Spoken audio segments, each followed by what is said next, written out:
I'm Krista McNamara, the Darien Town Clerk. Welcome to the State of the Town today, December 12th. We have a quorum with 77 members of our 100-person body present. I would like to begin by swearing in the new members and welcome them. As I call you by name, please stand and remain standing. Rohit Parwal, District 5, welcome. Tony Lorino, District 5. And Erica Procaccini, District 5. If you could please stand and remain standing. I'd also like to welcome Deirdre McGovern, who is caucused in District 1. And not present tonight, but who was just caucused in, is Belinda Gasserud for District 2. So if the new members of District 5 could remain standing, and anyone else who was on the ballot in November who was not sworn in at the last meeting, please rise. Okay, thank you. If you would raise your right hand. Do you solemnly swear that you will faithfully discharge, according to law, your duties as members of the Darien Representative Town Meeting to the best of your ability, so help you God? Wonderful. Welcome to the RTM.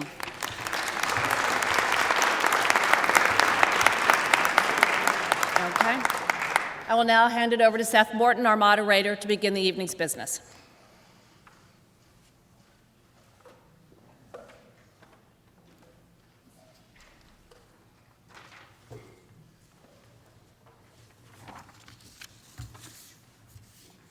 Greetings all. Welcome to the State of the Town meeting and other items. The first item on our agenda tonight is acceptance of the agenda. Without objection, I'll accept the agenda. Is there any objection? Hearing, seeing none. We'll go on to approval of the minutes of the November 14, 2022 annual meeting. Can I have a motion to approve, please? There we go, got Claros. Second, all right. Ms. Russell? Are there any corrections, additions, changes, whatever? Seeing none and hearing none. By acclamation, all those in favor of accepting the minutes say aye. Aye. Opposed? I don't hear any. If you have abstentions, you can give them to Krista later. The first item on the agenda is 22-31, accepting the Federal Realty donation of $22,000 to assist with playground equipment replacements. Speaking for Park and Rec, the chair, Adele Conniff.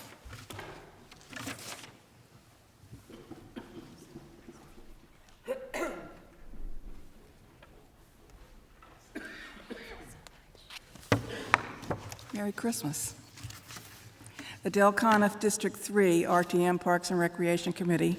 I'd like to move 2231, resolution of the Representative Town Meeting of the Town of Darien, authorizing the acceptance of a gift of $22,000 from Federal Realty to assist with the replacement of the playground at McGuan Field. Do I have a second?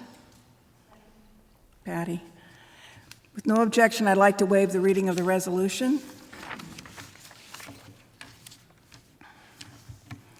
McGuan Park Playground is Darien's handicapped accessible playground. The surface is wheelchair friendly. The existing playground was installed in 2002 and its surface last replaced in 2008. $175,000 to replace the playground was initially included in the Selectman's 22-23 budget. The American Rescue Plan Act grant funds were approved in April, and the McGuan Playground replacement, along with playgrounds at Baker and Cherry Lawn Parks, was funded through ARPA. The Darien Parks and Recreation Commission has been focused on standards of care in our parks and have conducted annual assessments the last 2 years, which form the building blocks of their operating budget, capital improvement requests, and 6-year capital plan. From these assessments, the Park and Recreation Commission concluded the need for commission working groups to further assess needs. They established working groups to evaluate the planned courses of action with invasives, Weed Beach Meadow and Trail Project, Pear Tree Beach, and playgrounds. These commission working groups include Park and Rec Commission members as well as members of the RTM Parks and Recreation Committee. The Playground Working Group, established in March, includes Commission members Susan Daly and Kathy Mulrow-Petey, RTM Parks and Recreation Committee members Sarah Baldwin, Patty Baumgartner, and Alyssa Mahoney, RTM member Curtis Butler, and Ruth Zakaria, Vicki Coughlin, and Devin Skehan. The Park and Rec Commission was careful to include representatives from each elementary school. The Playground Working Group spent many meetings, 13, reviewing multiple possibilities and chose a design by Creative Recreation for McGuan Playground. The Playscape order was placed in November with an expected delivery date in June. The group will finalize the surface plans shortly. It became apparent as this process evolved that the price was going to exceed the $175,000 allocated to McGuan. To reduce the cost to $175,000, the Parks and Recreation Department proposed that the demolition of the old playground be done by Parks and Recreation staff. That demolition would need to be done in the autumn, that's this past autumn. However, as the staff is extremely busy in the spring, consequently, there will be no playground for children for many months. First Selectman Mona McNally contacted Patrick Mahan at Federal Realty to ask if Federal might contribute to the project so demolition could be done as part of the overall project by Creative Recreation, and we would not have to close the playground for 6+ months. Thank you to Federal Realty for quickly saying yes. Federal's gift of $22,000 will cover the demolition costs, and thank you to Monica McNally for asking for the donation. The RTM Parks and Recreation Committee met virtually on December 5th with 12 of 13 members present, constituting a quorum, and voted 11 in favor with 1 abstention to accept the gift from Federal Realty of $22,000 for the McGuan Playground Replacement Project. Thank you to Federal Realty for being good neighbors. We hope the RTM will support the acceptance of this generous gift.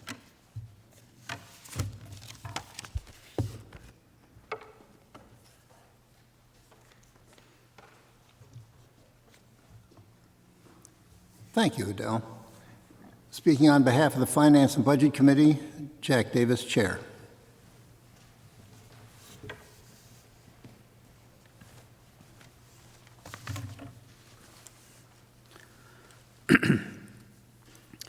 I'm Jack Davis, District 3, Chair of the RTM Finance and Budget Committee. Adele, thank you for your comprehensive report. The RTM F&B Committee reviewed the circumstances regarding this gift. We applaud the work by First Selectman Monica McNally to move this forward. We would also like to thank Federal Realty for the generous gift. The committee met on December 5th and unanimously approved this transfer and recommends the same to the full RTM. Thank you.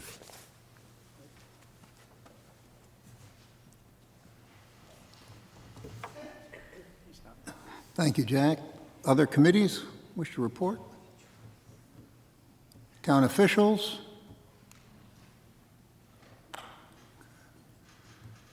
RTM body? Anything from the floor? Anything from the public? Ready to vote? All those in favor, please rise.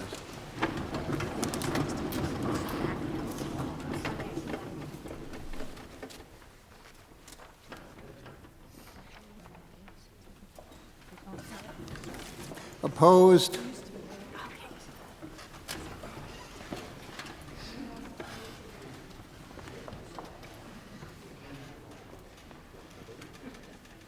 And abstentions.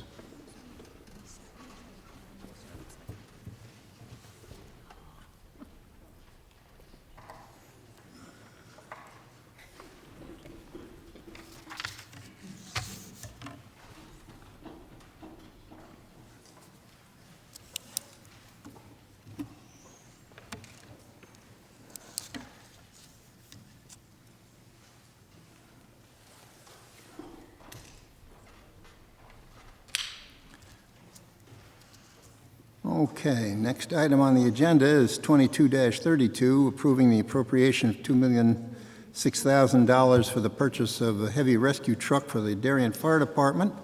Speaking on behalf of the Finance and Budget Committee, Jack Davis.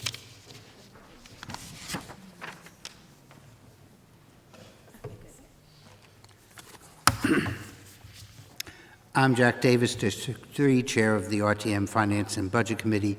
This one will not be so short. I move 2232, appropriating $2,006,000 for the purchase of a heavy rescue truck and authorizing the issuance of bonds and notes in the amount of $2,006,000 to meet said appropriation. Do I hear a second? Second. I have Jim Cameron for the second.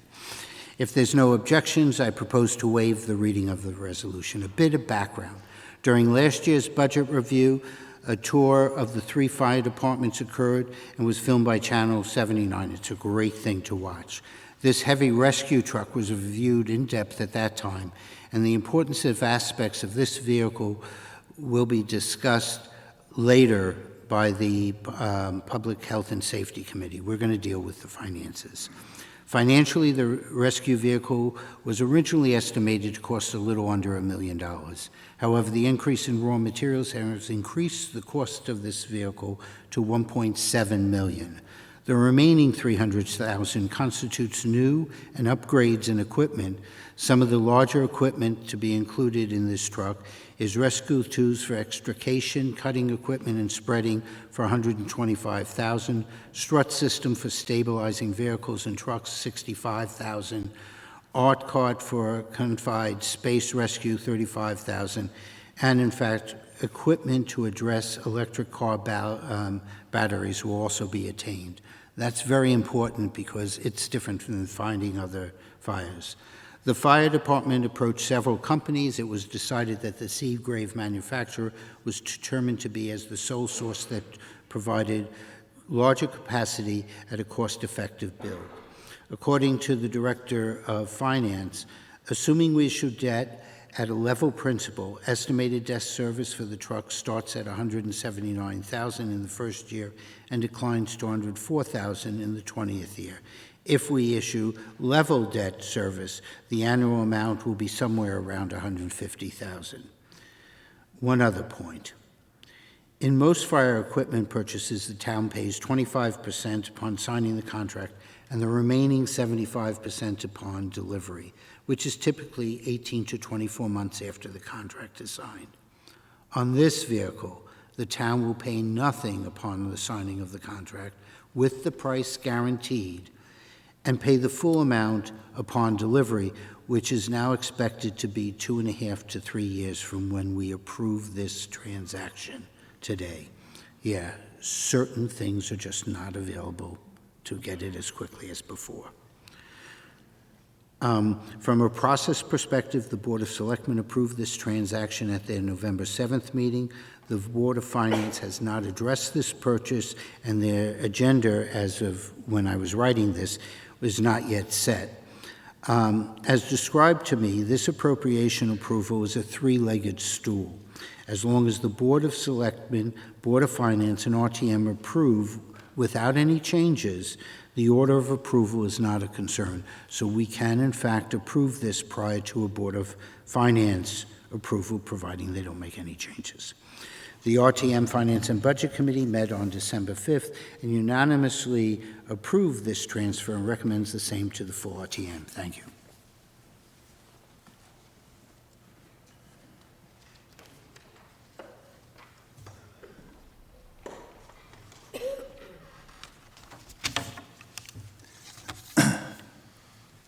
Thanks, Jack. Speaking now on behalf of Public Health and Safety, Mac Patrick, Chair.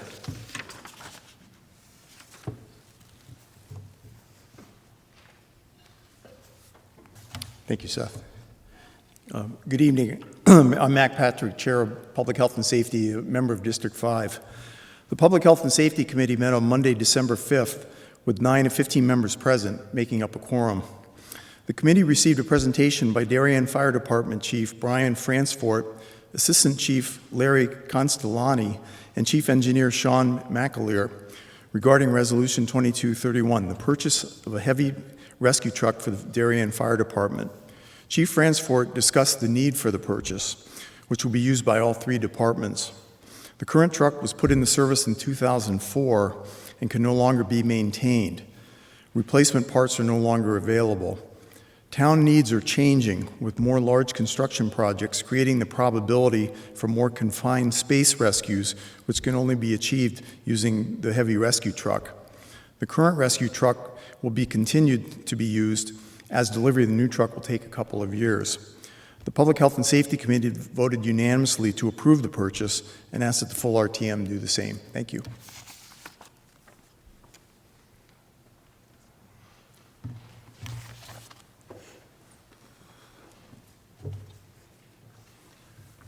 Thank you, Mac. Any other committees wish to report? Any comments from town officials? Okay. Members of the RTM? Any comments? Members of the public? I see none. Ready to vote? All in favor, please rise.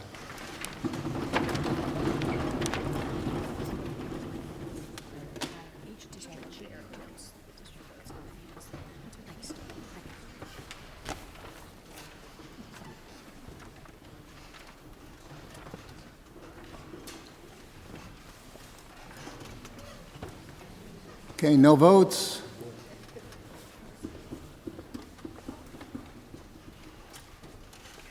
And abstentions.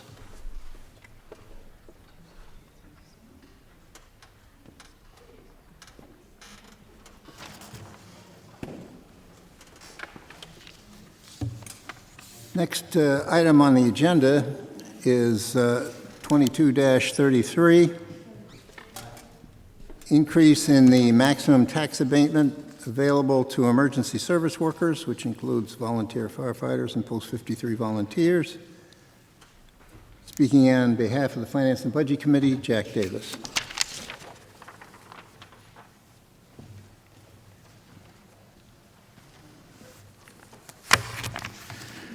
I'm Jack Davis, District 3, Chair of the RTM Finance and Budget Committee.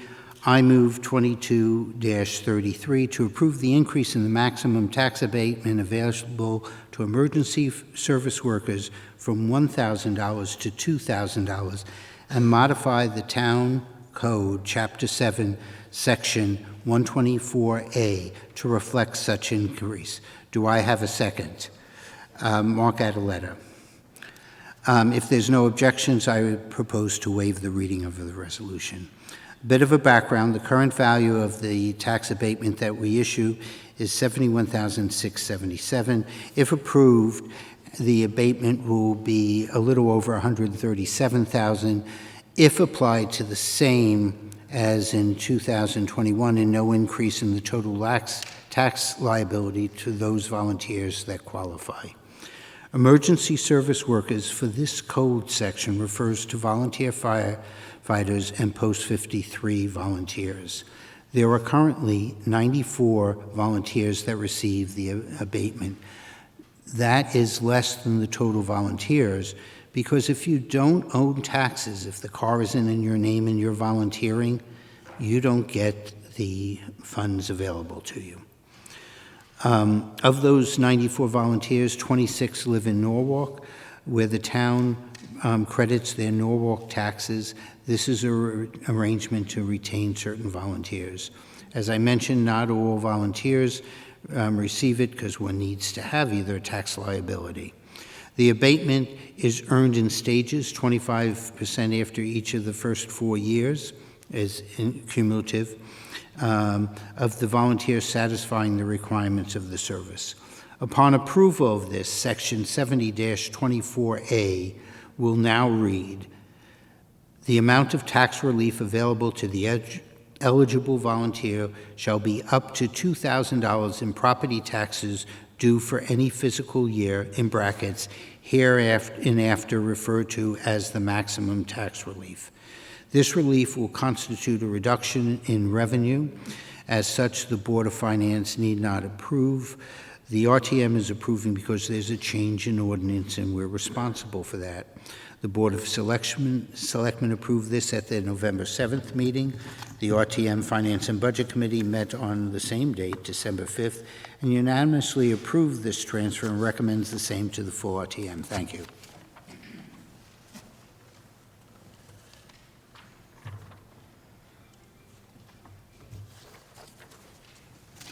Thank you, Jack. Speaking on behalf of Public Health and Safety, Mac Patrick, Chair.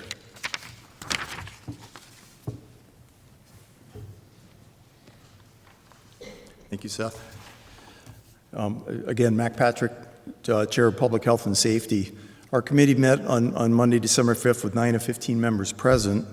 We discussed the increase in the tax abatement. Jack, you really covered it quite well, so I'm not going to cover everything. But it should be noted that the abatement applies to all forms of property tax, vehicles as well as dwellings. Volunteers must log a minimum of 120 hours to be eligible. The program has a positive impact on membership retention, especially among more experienced senior property owners. Cost of living and affordable housing continues to be a real concern for many volunteers. And currently 94 volunteers received the abatement. Public Health and Safety Committee voted unanimously to support the resolution, and we ask that the full RTM do the same. Thank you.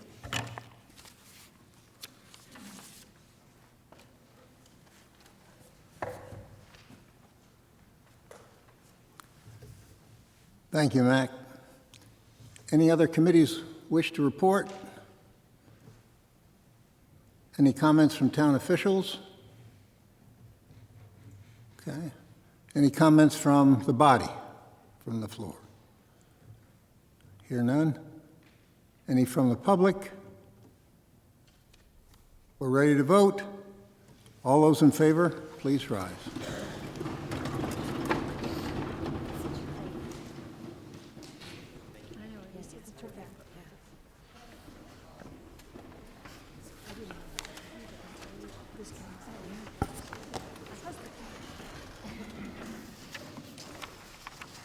No votes, please. Item 22-31 passed 80 to 1. 80 yes, 1 no, no abstentions, except for me. And 22-32 passed 81 in favor, no noes, 1 abstention. Me.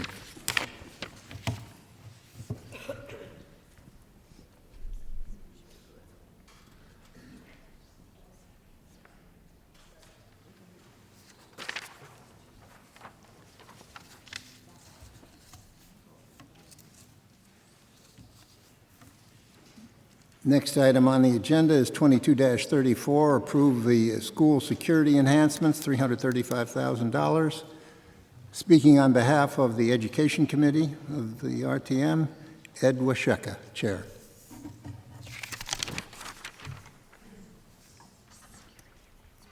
I'm Ed Washeka, District 3, and Chair of the Education Committee. I move the Resolution 2234 for the appropriation of $335,000 for further security enhancements to doors at 6 school buildings. Do I have a second? Clara Sartori. If there is no objection, I waive the reading of the resolution. The Education Committee met virtually on Monday, December 5th, with 10 of 14 members present. Members had also attended the November 30th Finance and Budget Information Session, where school and town officials provided additional information and answered questions on the scope of the enhancements, and had seen discussions at multiple Board of Education meetings. Committee members received access to the presentation, which summarized changes and additions to improve security. This was an excellent presentation and is worth reviewing for RTM members wishing to know more about the improvements in security planned for our schools. The proposed enhancements are for the doors at 6 of the 7 schools. Oxbridge was designed with these features, so it does not require an upgrade. The project will take 4 to 6 months and provides an alert feature for when an exterior door is opened for an extended period of time.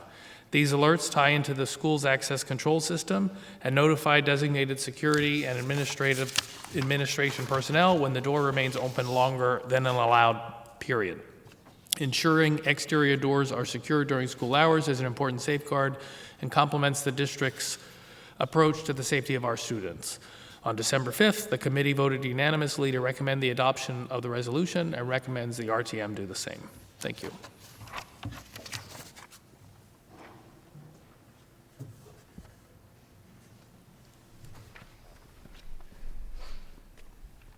Thanks. And speaking on behalf of Public Health and Safety, Mac Patrick.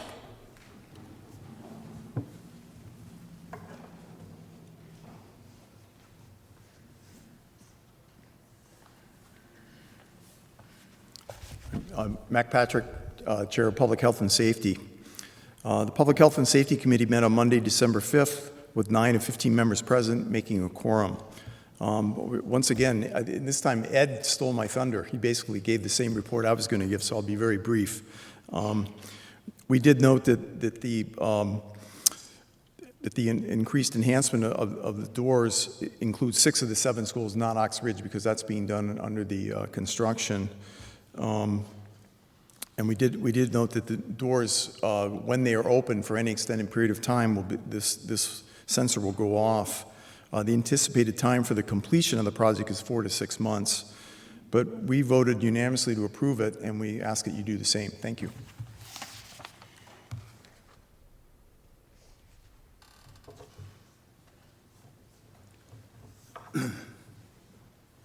Speaking on behalf of the Finance and Budget Committee, Jack Davis, Chair.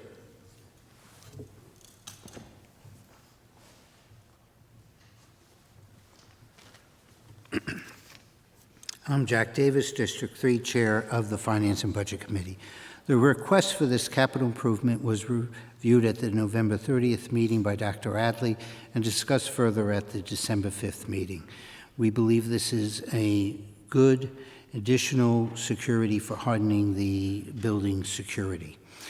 In the past, the Board of Ed has been encouraged to go off-cycle for capital requests, such as the case with this security initiative.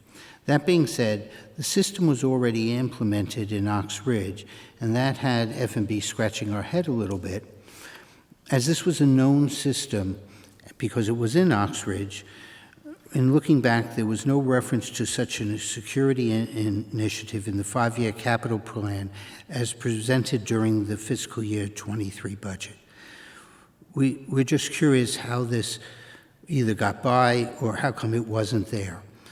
Because shortly after the budgets were approved, this item comes before us. Again, it's not a question on the initiative itself, it's rather a question on the process of how this didn't get onto the capital plan or discussions of that. The Finance and Budget Committee met on December 5th and unanimously approved this transfer and recommends the same to the full RTM.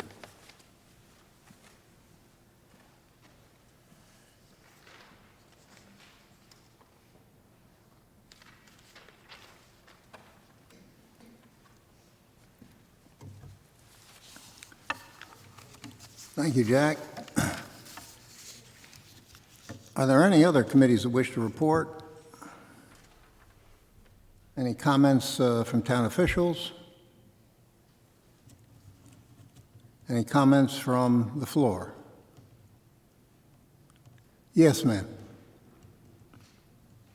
Hi, Caroline Luz, District 6. It's not a comment, it's a question. How does it work? What's an extended period of time, and how is it not triggered by kids just coming in the morning and the doors open a lot while people are coming in? Would you give me that question again? I'm getting an echo in here. Sorry. The warning is triggered if the door is open for an extended period of time. And I'm just asking, what is an extended period of time, and how does the door distinguish between it being held open for a long time while kids are coming in and one long time when one person is coming in, let's say? Okay, anybody want to talk about how the doors work? I think perhaps I want to table that. Well, maybe. Okay, Is it a security? Is that, it is? Okay. We'll have to say that other than putting us all in executive session to talk about that, Okay. you might be able to talk to the board quietly afterward on how all that works.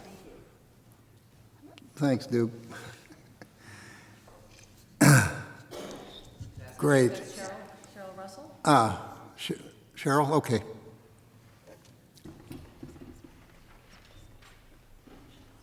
Cheryl Russell, District 2. Is this tied into the police department so that when the door is open for an extended period of time, it goes straight to the police department? All right. Same thing. No, I'm getting No? No, I'm getting that it's a security issue and not something we can release to the public. We don't want to discuss necessarily how all these systems work and interact. Oh, okay. Thank you.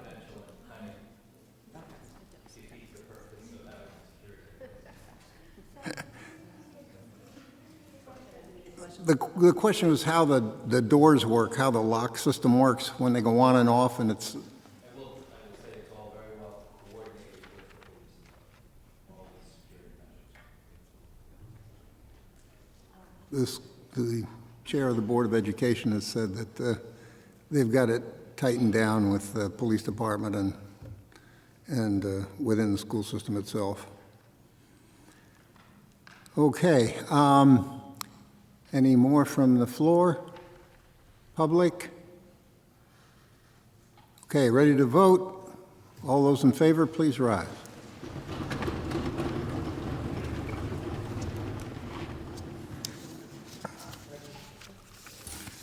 Item 22-33 passed 81 yes, no noes, 1 abstention.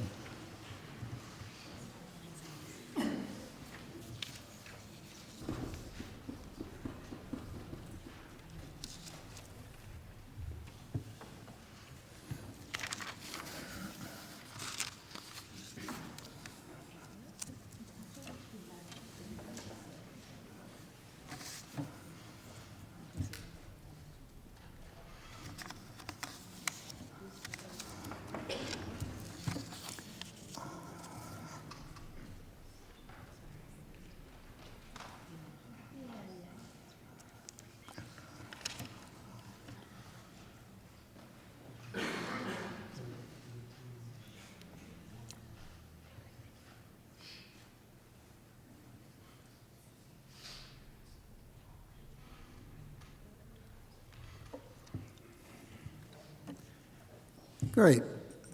The next item is a discussion of school safety officers. It's a discussion. It was asked of the Rules Committee to provide a forum where people could discuss this. They had something to say. I put 45 minutes in as a time limit for this, and so we'll try and hold to that. We'll have reports from Education Committee, Finance and Budget, and Public Health and Safety as they look very carefully at this whole subject. And then we'll look at any remarks from town officials. We'll ask them to keep it to 3 minutes because there'll be dialogue anyway. So if there are any formal remarks, 3 minutes, please. Discussion by RTM members, 3 minutes per member, and only we'll take people who haven't spoken at all first, and then come back to others who have spoken, and then I've allowed 3 minutes per person for the public if public wants to speak. The point here is to provide an opportunity for people to voice any concerns that they have. Anything that's said here is not binding on anybody, and but it does at least put thoughts that are out there, out on the floor where everybody can hear them. So to start off the discussion, I'll introduce the Education Committee first. So Ed Washeka, Chair.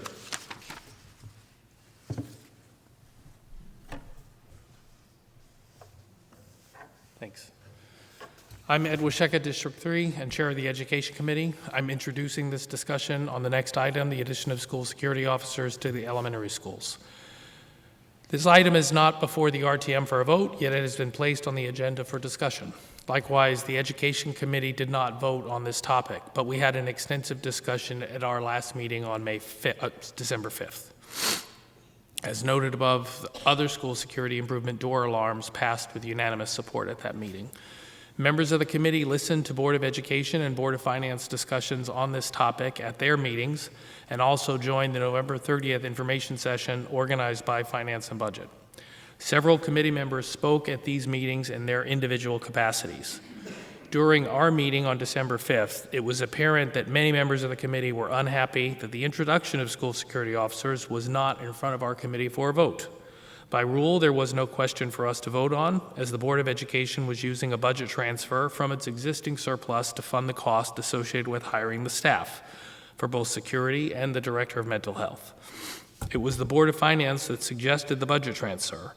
So for anyone who does not like the fact that the RTM had nothing to vote on for this question, that is because the district has a surplus and the Board of Finance asked them to use it. As a reminder, the district is going to hire 6 school security officers who will be retired police officers and a director of security for a total annual cost of approximately $500,000. School resource officers who are active police officers and report to the police chief will continue to operate under the town budget at the high school and the middle school. Campus monitors will continue at all schools as part of the education budget. The presentation materials from November 30th are helpful to understand these changes, and the presentation also summarizes the addition of the Director of Mental Health. As the chairman of the committee, I feel that my obligation is to convey the sense of the committee, even if I may disagree personally with the views of committee members. Our discussion is online for those who wish to watch, but my observation was that our discussion was focused a lot more on complaints about process, specifically that the change did not require the RTM to approve it, than a discussion of the actual program.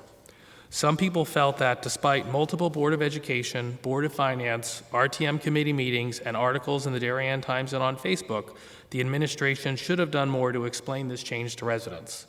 I understand the administration sent multiple emails to parents and posted extensive information on its website. Short of going door to door or talking to people on the train platform as they commute in, I am not sure what else Dr. Adderley could have done in this regard to educate residents. Some people suggested a public hearing, although to me, it seems unlikely such an event would reach residents not already aware of the program. I think it would be fair to say that a meaningful portion of committee members in attendance were not in favor of having guns in elementary schools, but some were willing to defer to the judgment of the Board of Education and the administration on the topic and likely would have supported the program. Others were concerned that the cost of these new employees would cause cuts in other programs in the future.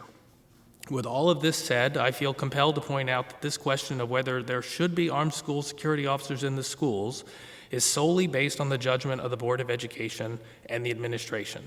The RTM has a defined role in the budget process, and the Education Committee will diligently fulfill its responsibilities in the upcoming budget cycle, where I expect this program will generate questions. But our quote-unquote line item veto is on capital spending, not operating expenses. To be sure, the RTM and its committees have influence on the district's priorities, but it is the administration and the Board of Education that set those priorities. Respectfully.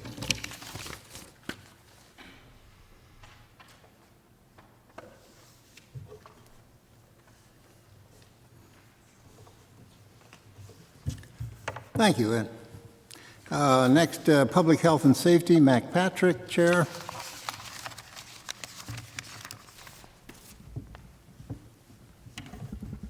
Thanks, Seth. I'm Mac Patrick, Chair of Public Health and Safety. Public Health and Safety Committee met on Monday, December 5th with 9 of 15 members present. The committee discussed the hiring of 7 new employees associated with school security officers, or SSOs, 5 officers, 1 for each elementary school, a floater, and a supervisor. Public Health and Safety members offered various opinions. Some felt that children at the elementary school level might be frightened to see armed security officers in the schools. Others felt that children were accustomed to having police officers in the schools. It was noted that the details of uniforms and the visibility of firearms are not yet clear. Some members prefer the SRO model for all schools, so the personnel in the schools would be under the responsibility of the police department. Some members of the committee affirmed their confidence in the judgment of Chief Anderson in recommending and training retired officers for these positions. Concerns were expressed about the potential for using a firearm in the heated moment of an explosive behavior incident. Concerns were expressed that there are no assurances of an officer running to or running away from an incident. The committee discussed taking a sense of the meeting vote. Some members felt that since the full RTM is not voting on the appropriations for these positions because they are funded from budget overages, it was not appropriate for public health and safety to vote on the issue. Ultimately, a sense of the meeting vote was taken, 6 in favor, 3 opposed, to support the hire of the personnel as presented.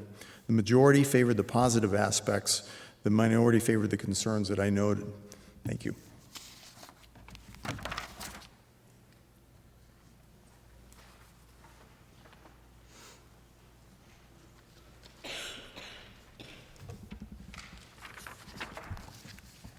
Speaking on behalf of the Finance and Budget Committee, Jack Davis, Chair.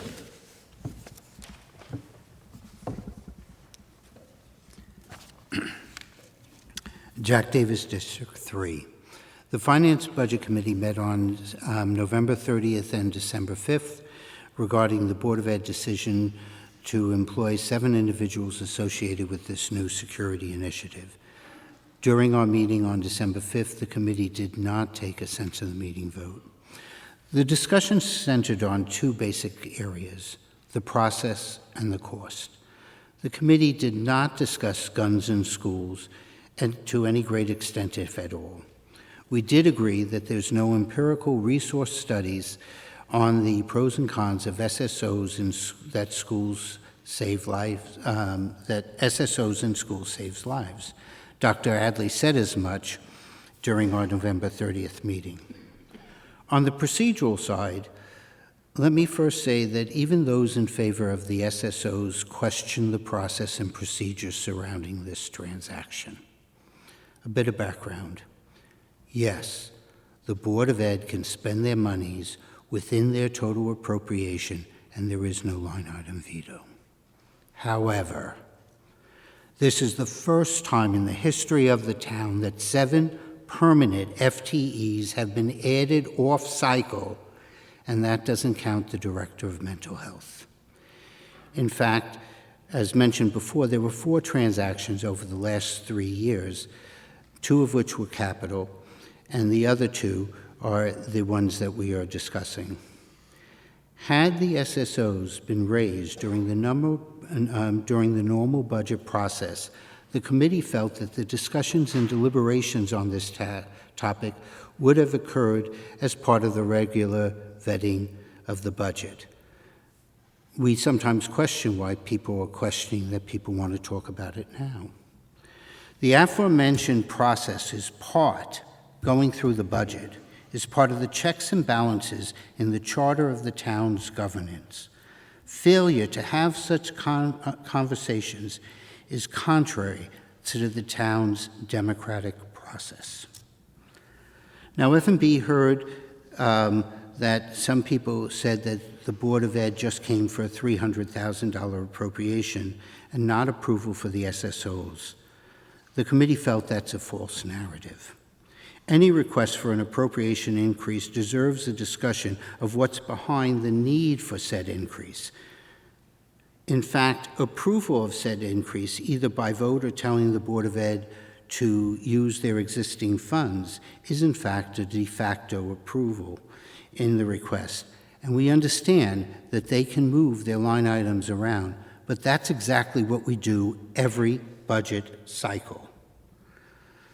Regarding what we've also heard, the 3-minute public comment, there's no discussion at a public comment by a board, and this is a substantial change to policy and deserved more.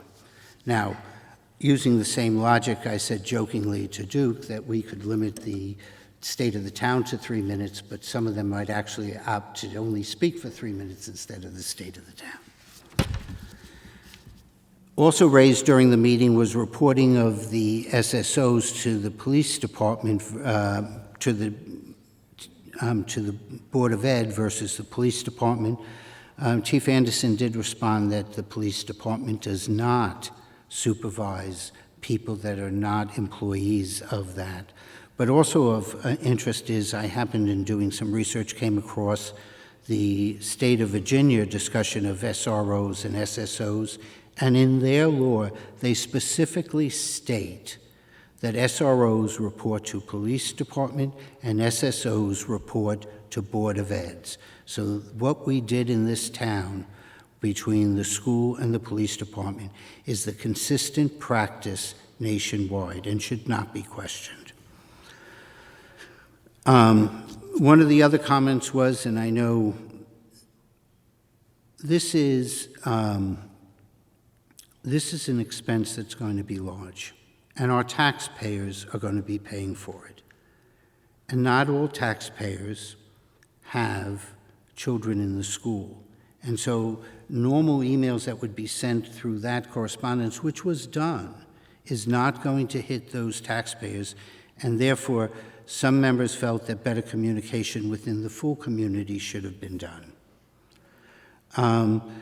We did not discuss, and this is part of what we just experienced before in some of the questions, it is standard practice not to discuss tactical logistics or operations of any of our security operations.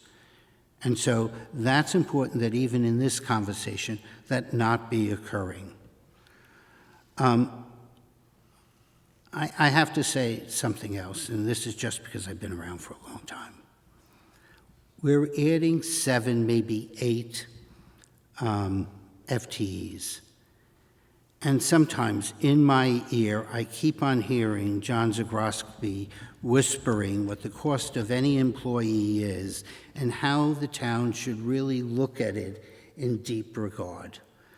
And I will tell you, in speaking to Dr. Adley and to Duke, they hear the same whispers. So don't think that it fell on deaf ears for both of those individuals.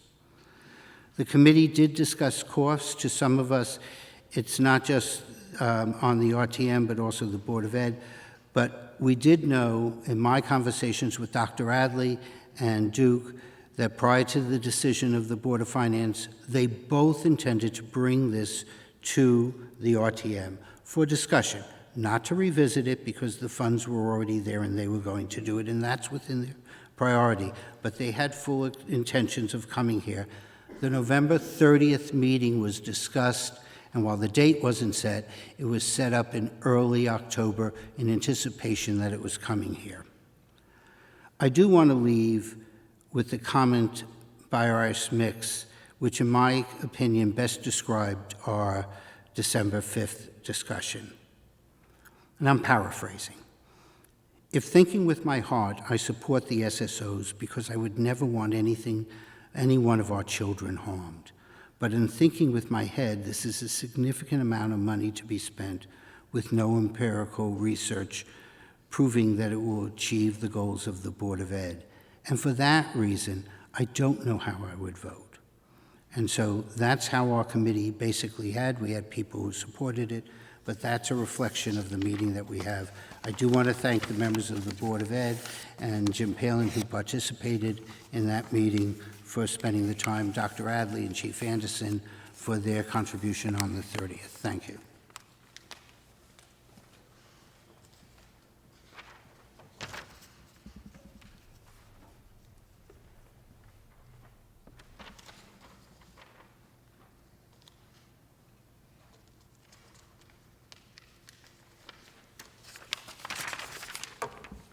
Okay.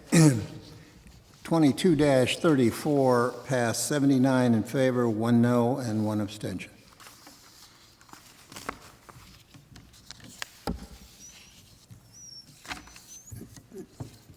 Are there any other committees that wanted to report out on this? Okay. Any remarks by town officials? I don't see any.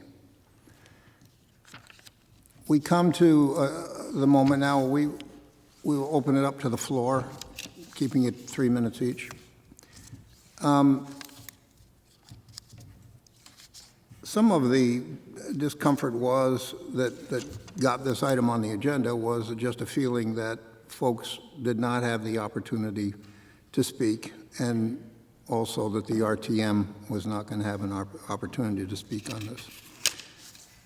And I would pass this along to you, even though anything that we say here tonight or do is really not binding on the Board of Education or anybody else. There are opportunities going forward to sit in these board meetings and make comments. And tracking, we're beyond the point of hiring people. We're already interviewing and hiring people. But how this is all executed is the tricky part. What's the plan and how does it work? And that takes continuously sitting with the boards and walking through the process as it goes forward. That's how you can have your greatest effect. So that being said, I'll open it to the floor. Comments from the floor? Yes, ma'am.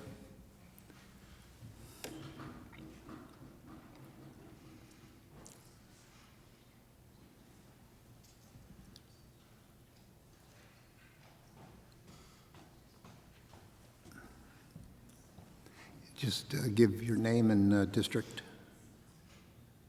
Hi, Katie Vanovich, District 2. I have 4 kids in Darien schools, across 3 different schools, so this proposal, well, this initiative affects me personally. This is not a small change to our schools or our community. It's a large issue. I'm stating the obvious, but we have a massive gun problem in this country.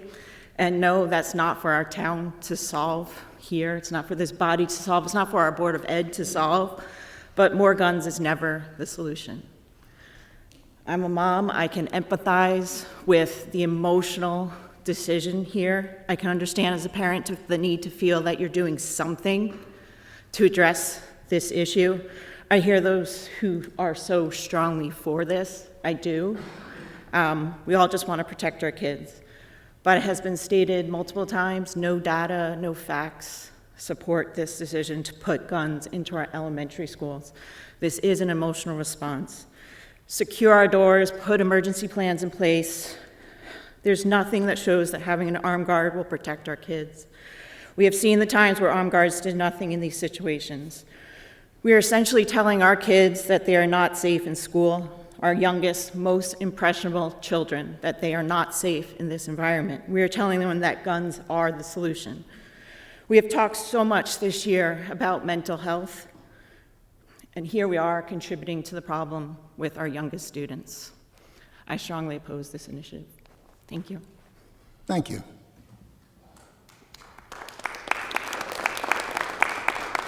Other comments? Yes. Hi, I'm Rachel Taylor, District 6. I'm still pretty new here at the RTM, but I am confused why we're talking about this tonight as an agenda item. My understanding is that the Board of Ed decided to implement and fund the program within its own approved budget, but the issue is not underneath the jurisdiction of the RTM, and I think we've just discussed that a lot. I just don't know why we're wasting our time, 45 minutes plus, talking about this tonight. And to be clear, I am also a mother. I'm a mother of 2 kids in the elementary school system. I personally do support this program. I support our teachers. I support our faculty. I support all of our kids and their safety. And I think to promote our community safety, this is a good move to achieve that. In the very week where we're commemorating the 10 years since the tragic murder of innocent students and teachers in Newtown, I'm really at a loss why we're publicly discussing our security plans, especially when there's absolutely no standing for the RTM to affect policy or the funding. Thanks.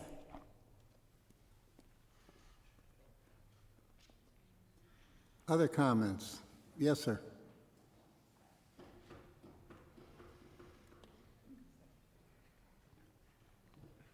I'll get you now. Dan Guller, District 4.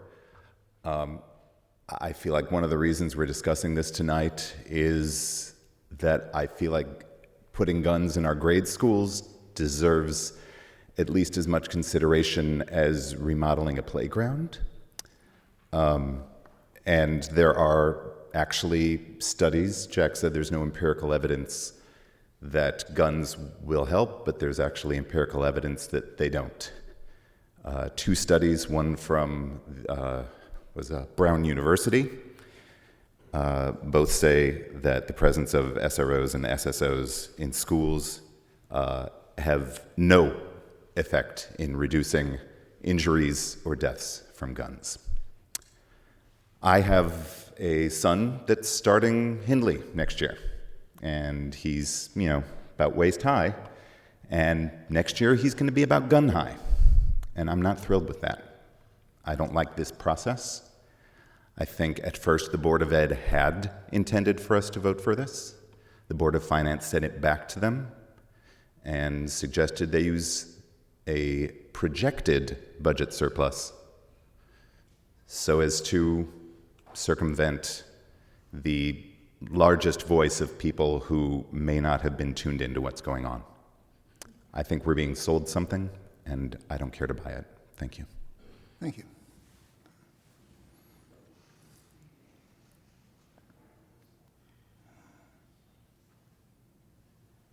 Good evening. I'm Peter Orfanos, District 6, and I'm also on the Finance and Budget Committee.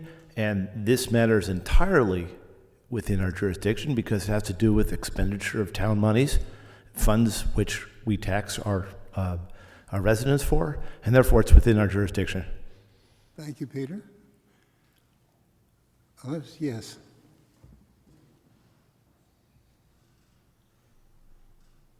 Hi, I'm Christine Castles, District 4, and on the Public Health and Safety Committee. A little closer to the mic, Trey. Yes. Thank you. I oppose this, to have the guns in the schools. And it's not based on research or anything, but I do work out of the Post-Traumatic Stress Center up in New Haven. I've been over 10-plus years in social-emotional programs in the inner city schools and the grammar schools. And we teach children to express their feelings and to share with an adult and mental health staff or teachers or another trusted adult some of their concerns or their worries. And what my fear is by having guns in the schools, children will be afraid to express themselves. I mean, how many of us, when we're driving on the highway and we see a police behind us with lights or something, and we immediately look at our speedometer, are we speeding? And if we are, we'll slow down. And I'm afraid that this will suppress children's ability to let us know what's going on. And these could be red flags that could be taken care of immediately with the students if we know about it. To suppress their concerns and their worries isn't really going to help in the long run. It's just going to make children behave well, maybe in school, but where are they going to let loose or where are they going to express it somewhere else? So really, we would like to see things nipped in the bud. If kids come in distress, we can take care of it. And with the program that they want to have with all the mental health supports, I think that should be really enough to address things that it never would have to escalate into the gun violence. So, we don't have that with Adam Lanza. If we identify children early, they're not going to fall through the cracks like Adam Lanza did. And I think this is a really big push across the country to nurture our children to grow up, to be loving and kind people. And that's what I'd like to see, and without having guns in the schools. Thank you. Thank you. Other members? Yes, Mrs. Snyder. Lois? Oh, I'll get you, yeah. Good evening, I'm Lois Schneider, District 1, Public Health and Safety. I just want to comment on the process, and I'm not going to say anything that everybody hasn't said already, but I just want to add my statement to that.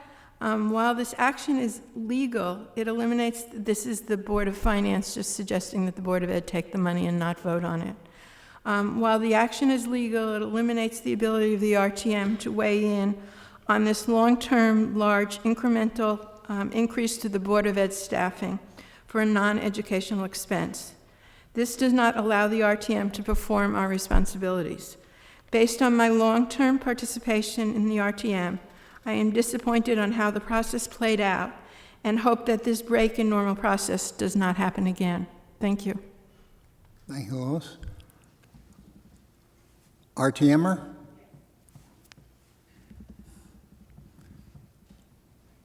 Hi, everyone. I'm Mary Devin Gauthier, District 6. I'm not going to weigh in on policy because I think everybody has very strong opinions and very strong emotions. A little bit louder. Sorry, usually not my problem. Just trying to help you. Yeah.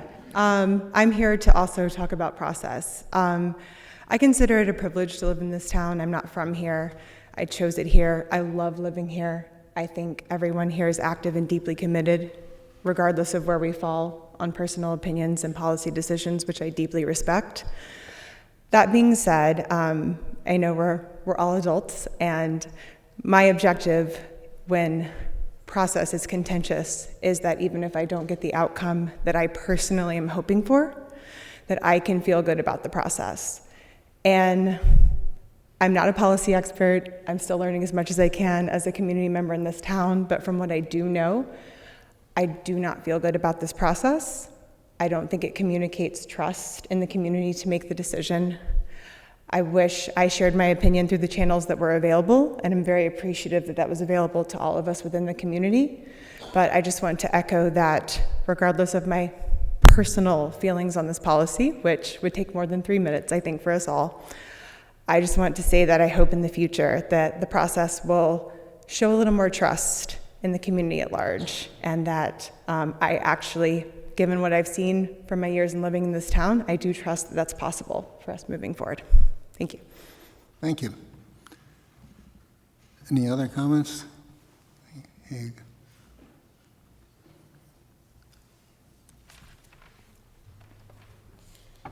Good evening. I'm Jan Raymond, District Hi, Jan. 4. Hi, Seth. District 4, and I'm a member of the Education Committee. I'm distressed about the fact, first of all, let me say I agree with everything that people have said regarding the process. I served on the Board of Education. This is not the way I've seen boards, present and past, process something that is not just a school change, but a cultural change for our entire town. So I express that concern. I'm also concerned about the fact, and I've raised this question before and not gotten an answer, what is this going to look like in the schools? How are these people going to be dressed? What height, as Dan asked, are 6-year-olds who are probably just at gun height going to walk by people in the hall, and what are they going to see? Guns? I don't know how the guns are going to be carried. I just heard that they're all going to be in bulletproof vests from the police captain at the meeting. When I asked this question at our meeting a couple of weeks ago, I was told that none of this had been decided yet. And I don't understand how this question can come up. It's come up to me as an RTM rep more than a few times. Where are they going to see the guns? It seems to me that we've started on something where the details are floating out there. I'm not supporting the guns in the schools. I am supporting the rest of it.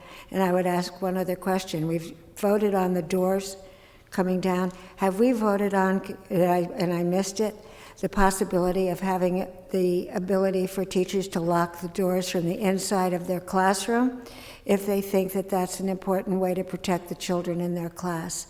I don't know the answer to that, and I don't know whether it's been thought of. But I really would like to know sooner rather than later, what does this look like? Thank you. Great. Thank you, Jan. Comments? Okay. Please, Frank.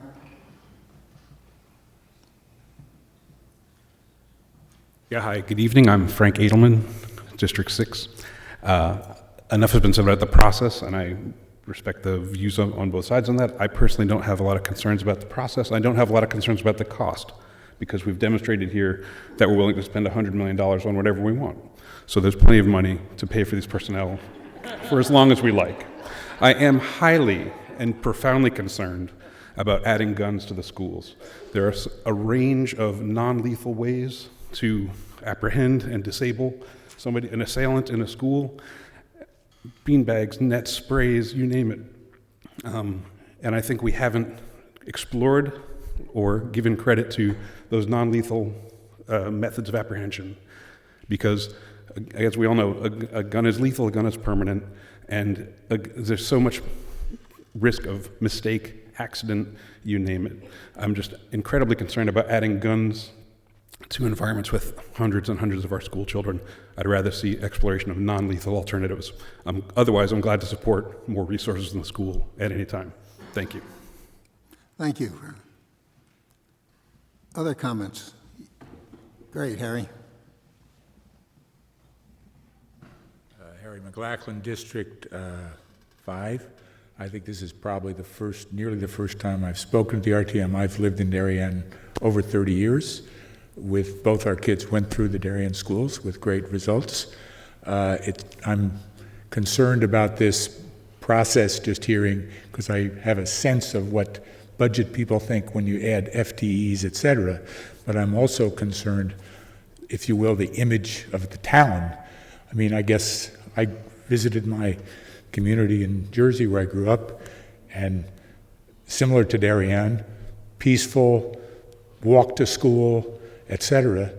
And I remember thinking, once, I drive up to the high school and you see, I saw one police car in front of the school. I thought, yeah, this is like a couple of years ago. I thought, now that's a good thing.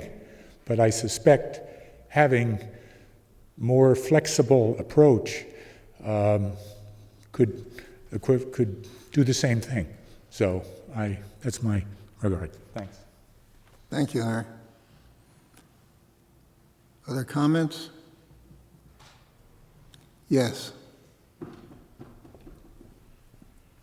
Hi, Caroline Luz, District 6.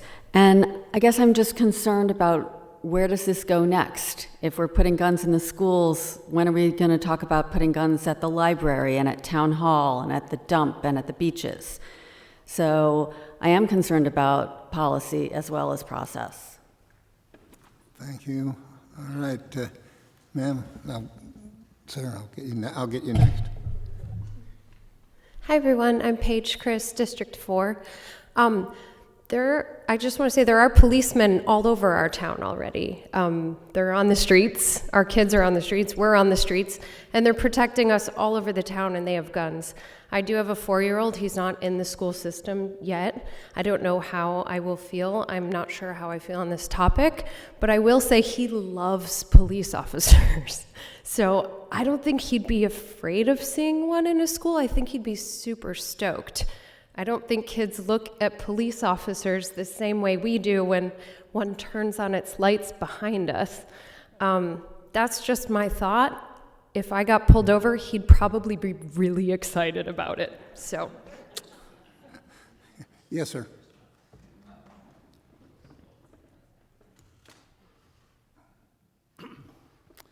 Vincent Argambo, District 2. Obviously, from the discussion tonight, what's apparent to me is that this,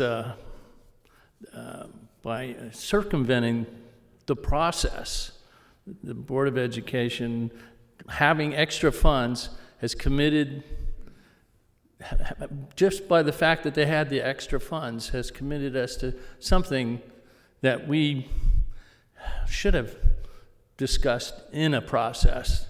And that's my point, is that I don't know what the budget will be for 10 years from now for these officers, or 2 years from now, or 3 years from now, but the excess funds aren't available every year, and the Board of Ed is, or the Education Department has committed us to something that will have no end, and I don't know how we undo it if we should decide to do it. Thank you. I would just say that the Board of Education has the power and is responsible and accountable for running the school system. And they are a state agency, okay? So we vote them to their position. and we put our trust in them. We do monitor because there are a lot of other things that we spend money on in town. We do monitor how much they spend, and we approve how much they spend. And to some extent, we have some input as to how they spend it. But given that, again, this whole thing of safety is a continuing process. And for all of us, the real proof is in staying with it, not just tonight, but going forward to keep giving the Board of Education input and to keep listening as to how all of this is going to get implemented. It's one thing to hire the folks, it's something else to execute a plan of safety using these resources. So I pass that on to all of you. I don't usually, monitor's supposed to just kind of be the referee here, but I've been doing this a while, so I pass this along to you. Anything else? Are we ready to move on? Yes, Frank.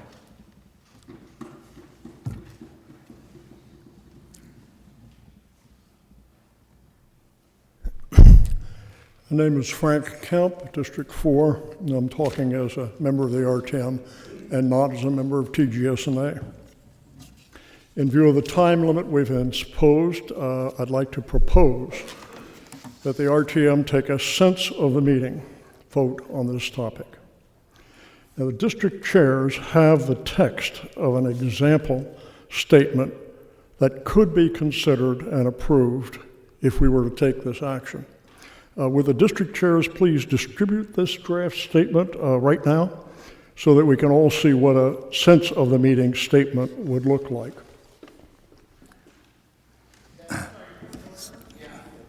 So what All right, I'd like to ask that our members review the draft statement. And then I recognize that the body must vote first in order to take up a sense of the meeting. Yeah. And discussion vote. Therefore, Mr. Moderator, I move that the RTM entertain a sense of the meeting discussion and vote. Yeah. All right. Yes. Point of order from.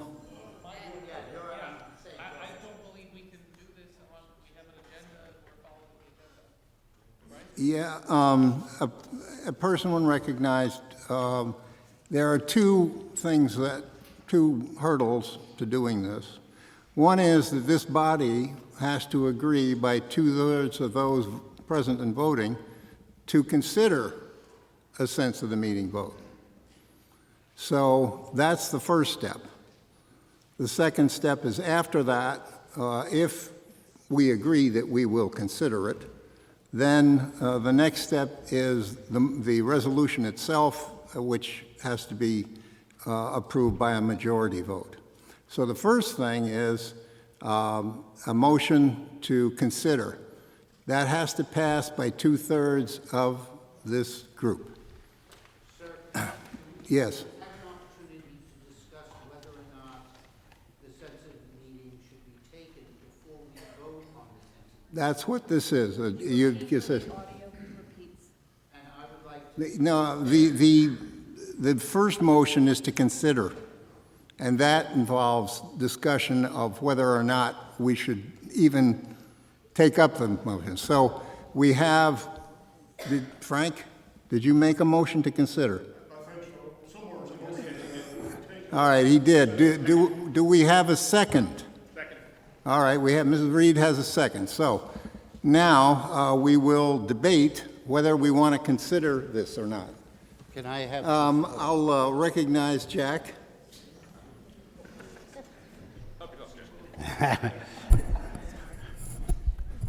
I am not in favor of this sense of the meeting. Number one, I do not believe the RTM has the right to even recommend to another board how they should be operating. That's number one. Number two, there is no reason to have a quote-unquote public hearing because one is already set. While we may not be talking about this half side. This will be showing up in the Board of Ed budget that's going to be presented, if I'm not mistaken, January 5th on Saturday. There will be discussion during that time. The Board of Ed always has a public hearing on their budget. At that time, people can make comments on this. So there is no reason for us to even say it because it's already in the works. It's already part of the process. We have talked about that some of us are concerned about the process of what it went so far today. I think doing this sense of the meeting has us violating the same process that we were talking that we wanted the other boards to follow. That's just my opinion. Thank you. Further debate? Okay, I'm sorry. Oh, I'm sorry, Frank, didn't see you there. Hi, Frank Edelman, District 6. Just as a counterpoint, I think it's important that we talk about this important change in the climate in the schools, and this is a fantastic forum to do that, so I support the idea of a sense of a meeting. Thank you. Okay. Anyone else? Yes, sir.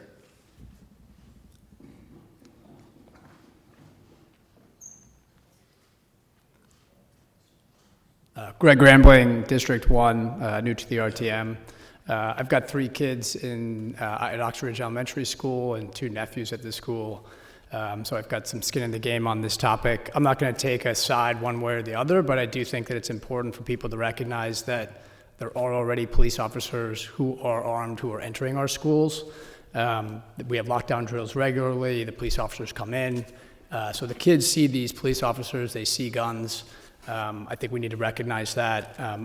In terms of process, I don't know if this is the right time to be debating this or not. I'll leave that for everybody else to decide, but I thought that I'd put in my 2 cents. Thank you. Thank you. Other comments? Seeing none, ready to vote? A vote in favor is to, and we have a motion on the floor, a motion to consider a sense of a meeting. In order to agree that we will consider this, 2/3 of you have to vote in favor.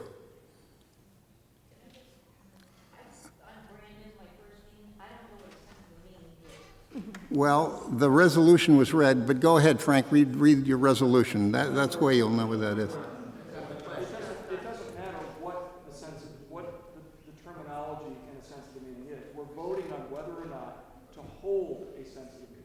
Right. Whether or not it's considered. Well, yeah, but consideration, what it says might make a difference between whether you want to consider it or not. So I think it's fair, Yeah, I'll read it one more time, Frank, and then you've got it. Yes. Yeah, what is a sense? What is a sense of the meeting is what that means. Oh, well. Sense of the meeting is a resolution, non-binding, on a topic. And I'll read to you from the code. Sense of the meeting votes are non-binding and may be used as a courtesy vote to express recognition of a person or a group, or as an expression of opinion regarding an issue not necessarily within the jurisdiction of the RTM. Okay?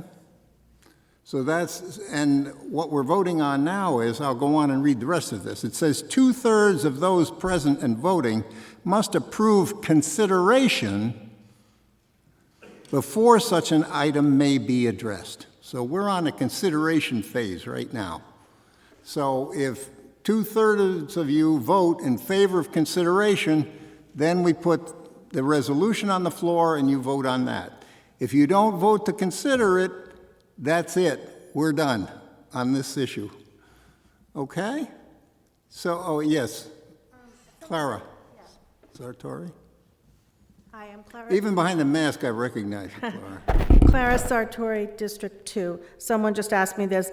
On the blue form, could you be more specific about what you mean by an independent public service organization or the RTM Rules Committee? There's a lot of information here. Yeah. That, we haven't defined the resolution. We're not sure. Well, we're going to find out whether we want to go to the resolution or not. So, we ready to vote on I'm sorry. Oh, yes. And I apologize. I guess this is a question about the process as well. But if we vote yes, that we would like to consider a sense of the meeting, is the only resolution before us the one that Mr. Kemp has passed out, or are we then going to talk about other possible senses of the meeting? You can talk about other resolution. We have one on the way. If there's another one, then we'd have to deal with that as well. Okay, thank you. But again, another vote to consider. You have a vote to consider that one, the next one, if there is one. So that was what I was trying to clarify. So we are only voting to consider what Mr. Kemp just passed out? Correct. Or are we voting to consider any? No, it's just one resolution at the moment.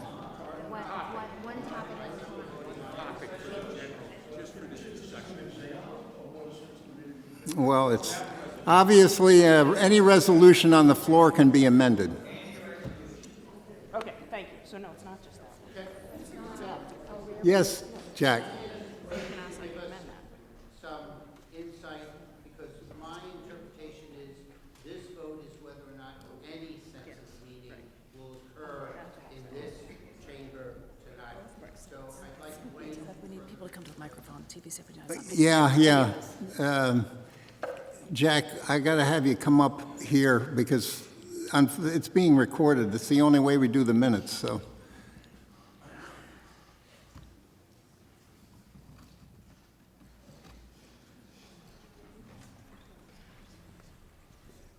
Well, this is definitely increasing my steps today. Can you please have Wayne give us some insight? Because my interpretation is this vote on whether or not we're having a sense of the meeting deals with any sense of the meeting that may come up. So I'd like some clarification from Wayne. Thank you. All right. It says 2/3 of those in voting must approve consideration before an item may be addressed. So they're talking about, I didn't write it, I'm just reading it. It looks like it's an item. Do you have anything? I will defer to this attorney here that's been doing this a while. Yes, sir, please. Good evening. Seth and I have had occasion Fox, the town council, just in case. to discuss this issue a number of times, including a number of times today. Simply put, the sense of the meeting resolution is an opinion of the body which carries with it absolutely no authority. You can have 10 sense of meetings resolutions, which will mean quite, I'm not being disparaging of the concept, but you have the right to have as many sense of the meeting resolution as you wish. None of them have any power or authority to force anybody to do anything. So quite frankly, it's a lot of time with no effective or no permanent or no powerful result.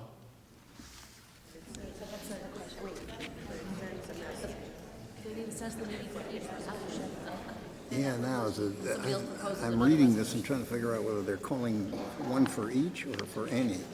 It says an item. Your code has a specific provision which deals with the concept. Sense of the meeting votes are non-binding and may be used as a courtesy vote to express recognition of a person or a group or as an expression of opinion regarding an issue not necessarily within the jurisdictions of the RTM. So you can have a sense of meeting resolution on anything. You can have a sense of meeting resolution on whether Aaron Judge ought to play left field or center field for the Yankees. It might be very interesting. It might make people feel good. But with all due respect, it means nothing. No, the next question that you seem to have had, and correct me if I'm wrong, is that do we need to have a sense of the meeting Do we have to have a consideration vote for each A sense of the two-thirds vote of those present and voting must approve consideration before an item may be addressed. So I think if you're going to have a sense of the meeting resolution on this issue, you've got to vote on that consideration, whether you want to consider sense of the meeting resolution on this item. Now, if someone wants to raise a sense of the meeting resolution on something else, that's a different issue. Okay? If this is approved, then I think you have the right to have a sense of the meeting resolution on that concept.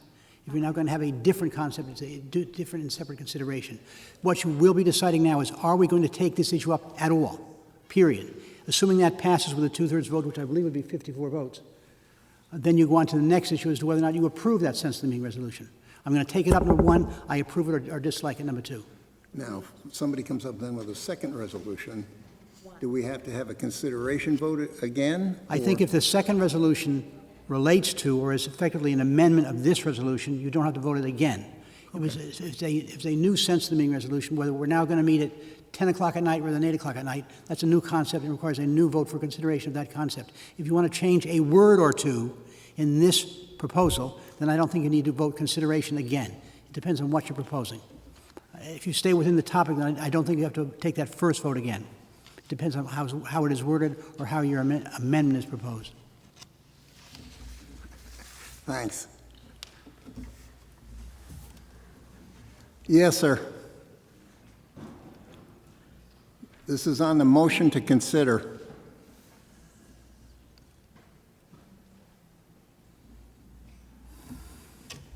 Derek Lublin, District 5, similar to Harry, probably 10 years here, first comment. I disagree with the message that a sense of a vote has no power. It might be not binding, but we are the RTM, which has been maybe not well understood, representative town meeting. Our body represents the town. It is why we vote and approve all appropriations and budgets. It's why the Ethics Committee sits with us. It is why each of us represent 100 people of the town. A sense of the room will have power either way. I'm not sharing my view. And if it's supportive, then people will feel like they've at least had a say in their message of whether they support this initiative that the RTM is not actually able to vote on because of dynamics which arguably could be called a loophole. Just because something is right and under the law and purview doesn't mean it is the right thing to do. I strongly support the body to take the sense of a meeting. If for anything, that is our job as RTM members, is to represent this town. Thank you. Thank you.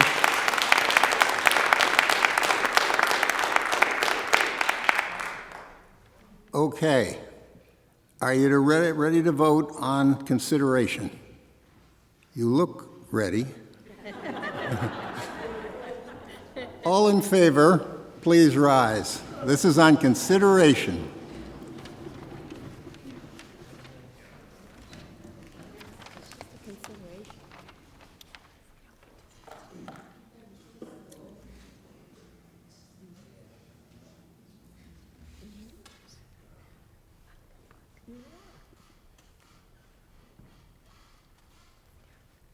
I want to thank Wayne while we're standing here because he and I are on the phone for about an hour trying to figure this out.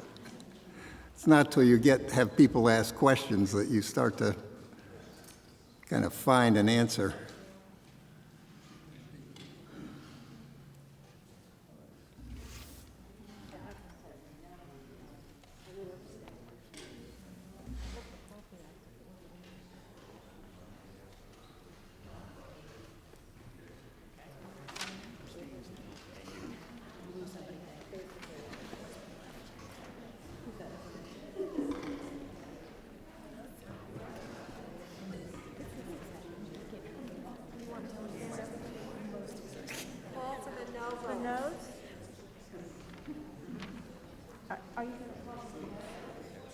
Yeah.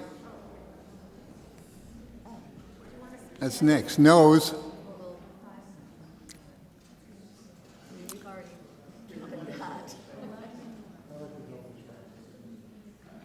And abstentions. Could you make the noes first and then the abstentions? No, I did no's first, then the abstentions, yep. Seth, could you call the noes again, please? Yeah, no's, please. Everybody rise who's a no.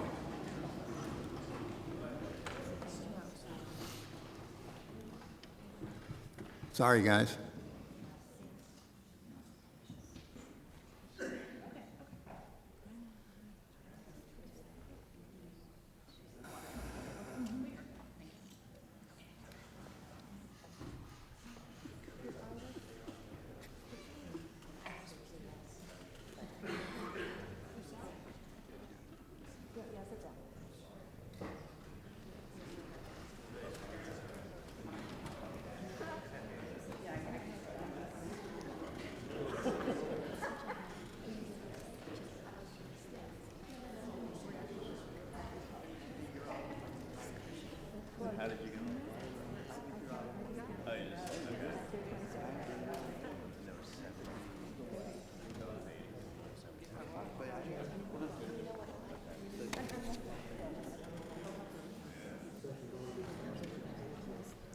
Yeah, I did ask for an abstention, so the,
okay, so it fails. Okay, the motion to consider fails, and we are ready to move on. The vote was 47 yes, 30 no, 3 abstentions.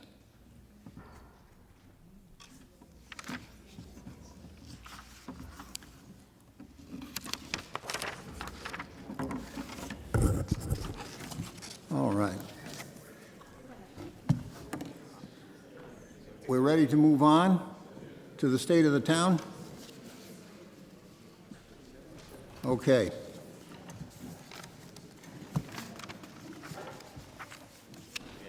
This is the state of the town meeting, believe it or not. And first to address us on the state of the town is First Selectman Monica McNally.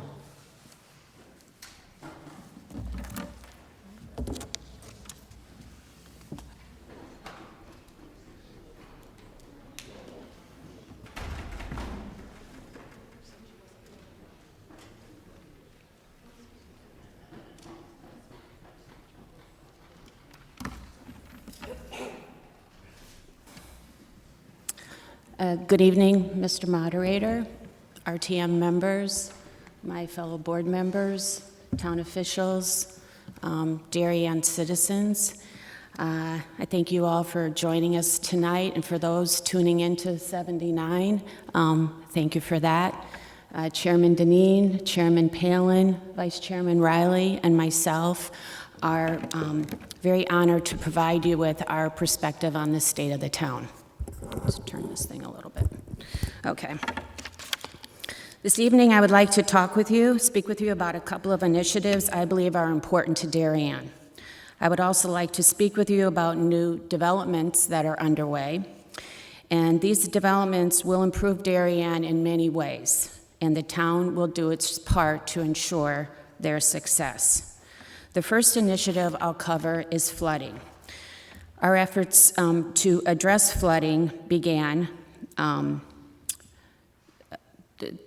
last year. Before I took office a year ago, there were 2 flooding events that severely impacted town residents and businesses. Storm Elsa in July of 21 and Storm Ida just a month later together dropped 24% of our average annual rainfall in less than 24 hours. Homes and businesses, some that had never experienced flooding before, were affected significantly. Our first response was assistance. We rescued people, cleaned up debris, helped victims apply for financial aid. Once the emergency had passed, we launched a series of efforts to understand why this flooding was so severe and what we could do about it. As an example, we initiated or updated extensive studies in areas particularly hard hit, including Bailey Avenue and Saltbox Lane. The studies were completed this month, and the findings are currently under review. A study of Grove Street, Tilly Pond area is also in progress. And once these studies are completed, we will post them to the website and schedule public hearings to provide an overview. In addition to these studies, we have also made substantial physical improvements. Over the last 6 months, we have upgraded drainage on Lee Warden Road and Brookside Road, as well as Laurel Lane. We have also upgraded catch basins on West Avenue and Fairfield Avenue, enhanced sidewalks, curbing, and drainage on Nearwater Lane, and repaired pipes on West Avenue. For the upcoming fiscal year, we will be seeking funding for drainage improvements on Long Neck Point Road, Hanson Road, and West Avenue. Other examples of flooding infrastructure work include the Gorms Pond Dam, which was damaged during last year's Hurricane Ida and required an immediate temporary repair. The design for the permanent repair is currently underway, and it's about 1/3 complete. We are now pursuing regulatory permits for this project and hope to secure FEMA construction funds to cover the estimated costs, which range from $1.5 to $2.5 million. In addition, the town hired a consultant in 2021 to inspect damage to the Rings End Bridge Road and the Old Kings Highway South Bridge after Hurricane Ida, and to provide recommendations and cost estimates to restore bridge ratings to an acceptable level. The design specs for improvements are nearly ready, and we will fund the repairs from ARPA grants the town received. The Hanson Road Bridge also suffered storm damage with some settlement of the West Bridge abutment. The Department of Public Works put a temporary fix in place, and a design effort to replace the bridge is about 25% complete, with a cost estimate of approximately $1.3 million. In summary, flood prevention and mitigation is a complex and costly problem. For more perspectives, I would encourage viewing the October 3rd Board of Selectmen meeting. The flooding presentation that was given by town officials and professionals was very well done. You can find this on TV 79. The second initiative to discuss with you tonight is the acquisition of Great Island, an opportunity that presented itself when the island's owners, the Steinkraus family, decided to sell. This property, viewed by town leaders as a potential resource for residents, is an important 61-acre parcel for all of Darien and all of Long Island Sound. If we can, we should save it from substantial development and hold the land forever under town ownership. Should we complete this transaction, I look forward to inviting all of you to an open house tour. But this transaction is far from complete, as our buyer due diligence effort has uncovered items that are holding up progress. We are hard at work trying to address them with the sellers and the contiguous landowners and neighbors. We hope to have an update for you in the next 100 days. Now I'm going to shift gears a little bit and talk about the many ways in which Darien is evolving and growing. Our town has a lot of energy right now. It really does. I'm sure you've noticed the construction nearing completion over at Federal Realty in Norotan Heights and the construction that began this last summer as part of the Corbin redevelopment. Planning continues for the Palmer property adjacent to Federal, and we expect a positive update on it in the near future. These multifamily developments will add over 300 new residents and families to our town. Many restaurants and small businesses will accompany these projects, bringing numerous local jobs and an expanded tax base. One impact of the new developments is the need for additional resources to address the increase in state-mandated inspections of restaurants, retail, office, and apartment spaces. This year's budget included funds for adding a full-time deputy fire marshal, and we anticipate requests for additional staffing as more units come online over the next few years. The town continuously monitors community needs and modifies manpower and work schedules as appropriate. Sometimes changes to work schedules are influenced by costs, as was the case last summer with our summer paving project. By postponing the August 22 paving until the spring of 2023, the town expects to see a cost savings of approximately 20%. The 2023 paving will take place as scheduled in August. The police department continues to respond to a growing number of calls and requests for assistance and anticipates this volume will remain elevated as additional housing and commercial developments come online. Calls for mental health assistance continue to grow. State-mandated training continues to expand, and the required police accreditation to meet the Police Officers Standing and Training Council Tier 3 level by January of 2026 will be a multi-year effort requiring staff oversight at every level. Post 53 has had a significant growth in call volume in 2022, with 200 more responses this year at this time than at the same point in 2021. In addition, Post 53 continues to innovate services and has recently made Darien the third community in the state to participate in the Leave Behind Narcan program, which offers a life-saving antidote in cases of overdose. Earlier this year, we chartered a committee to identify opportunities in information technology. This committee is focusing on cost efficiencies, better purchasing coordination, and improvements to the interface between our citizens and town government. The Board of Selectmen has already voted to implement the committee's IT policy updates, and we expect more recommendations from them soon. I'd like to thank Tom Bell for serving almost 12 years as our harbor master. John Kena was appointed to the post by the governor in April, and since then he has been reviewing relevant town ordinances. He plans to recommend updates that will assure compliance and fair usage of mooring permits and assignments. Next year, an online mooring system will require users to provide a copy of their vessel registration, including those that are on the wait list with a boat.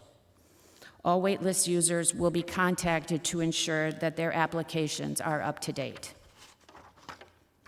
Although the COVID crisis has diminished, we continue to strive to limit infections in town.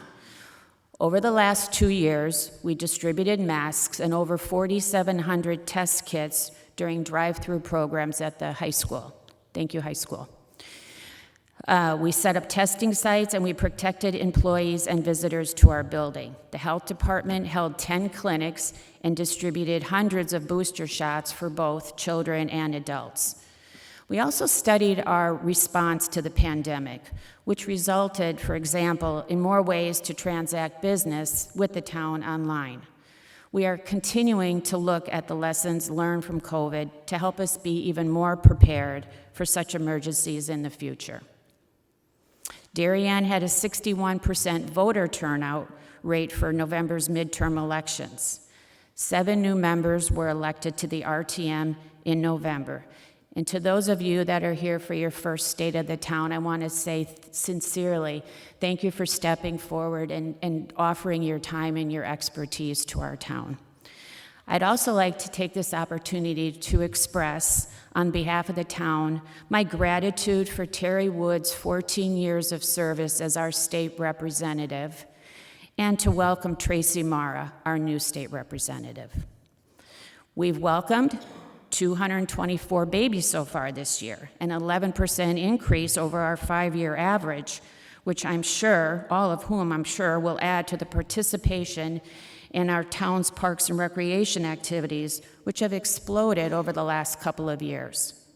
While we look forward to having our newest residents join our community's activities in the future, right now our seniors they're participating in an ever-growing number of programs at the Mather Center that support, engage, and teach new skills to our wiser and more experienced residents.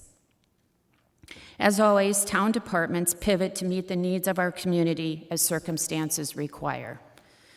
This year, the Human Services Department took a leadership role on the newly created Mental Health Task Force.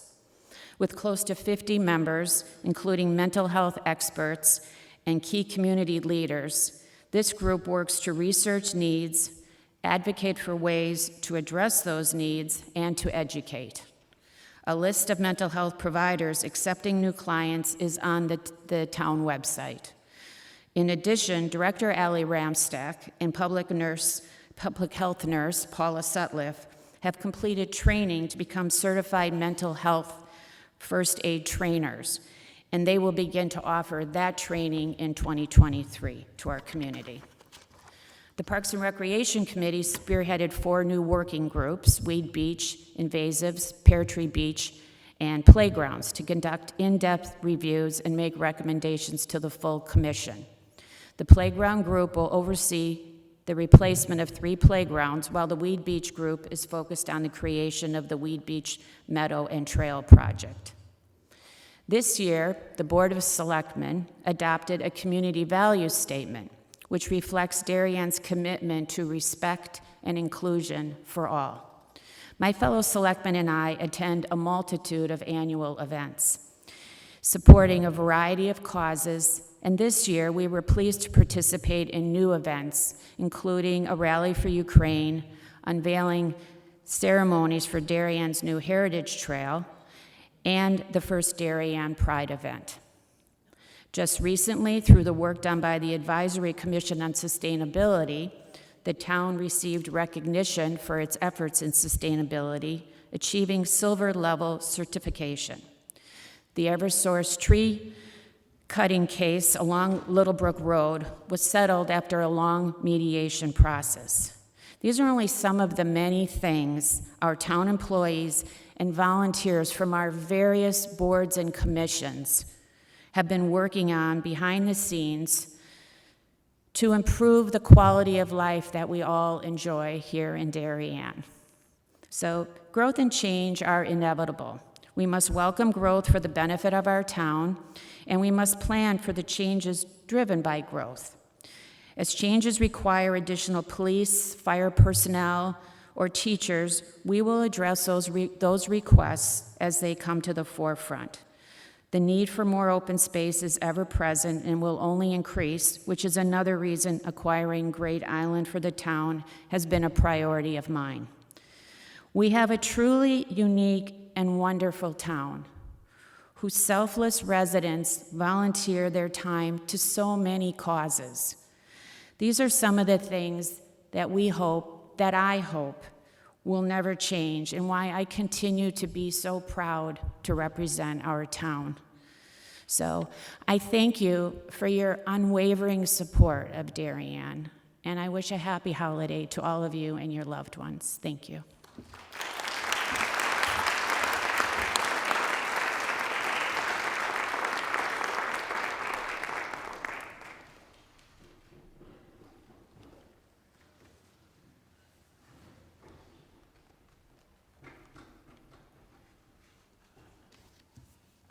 So, speaking on behalf of the Planning and Zoning Commission, George? There you are. See, you're hidden behind the knife. George Reilly. Thank you, sir. Thank you, and good evening, one and all. I am George Reilly, Vice Chair of the Planning and Zoning Commission. Stephen Mulvaney, Chairman of the Planning and Zoning Commission, became unable to be here tonight at the last minute and asked me to deliver his remarks. Steve was recently re-elected for the 4th year as chair of the commission, and I know he misses being here tonight to deliver this report himself. Steve and the staff of P&Z have prepared this summary of highlights of what the town and commission have recently achieved and what we see going forward. As always, Steve starts with a sincere thank you to the volunteers who serve on our local land use boards, the Planning and Zoning Commission, the Zoning Board of Appeals, the Environmental Protection Commission, the Architectural Review Board, and Blight Review Board. We appreciate your hard work. This year, Steve wants specifically to call out longtime Architectural Review Board member Marian Castell, who has recently retired from the ARB after many, many years of service. Marianne is also, of course, known for her longtime role as town historian and her other years of public service dating back more than 40 years. Her dedication to the town of Darien has gone above and beyond. We cannot thank her enough. As reported over the past few years, change is on the horizon and looming larger now. We can all now see firsthand the changes in Norotan Heights and in downtown that Steve has been referencing in his remarks in past years. First is the redevelopment of Norotan Heights by Federal Realty. The project is called Darien Commons. This started in 2021 with the construction of the new Walgreens to replace the old one, as well as the removal of the longtime Stop and Shop building. As you all must have seen by now, multiple mixed-use 3-story buildings are nearing completion. There is also a brand new sidewalk and facade facing West Avenue, which changes the look and feel of the street. The new buildings will include 15 to 20 first-floor commercial tenants, including a mix of restaurants, personal service uses, an ice cream shop, and a coffee shop, along with upper-floor residential rental units. Steve has been in touch with the town tax assessor, Anthony Homicki, whose early estimate is an increase in value of over $100 million to the grand list, which does not include personal property and vehicles. An increase in the grand list in that amount occurs very rarely in a town our size, so it is important to note. Since no commercial tenants have moved in, no final specific numbers have yet been generated by the assessor. Needless to say, this new development is reinvigorating Norotan Heights. There will be more pedestrian and shopper activity on site in the near future. Next is the Corbin District project in downtown. Baywater Properties is in the process of constructing 3 mixed-use replacement buildings on the east side of Corbin Drive. Expected completion of these 3 buildings is over the next 3 months.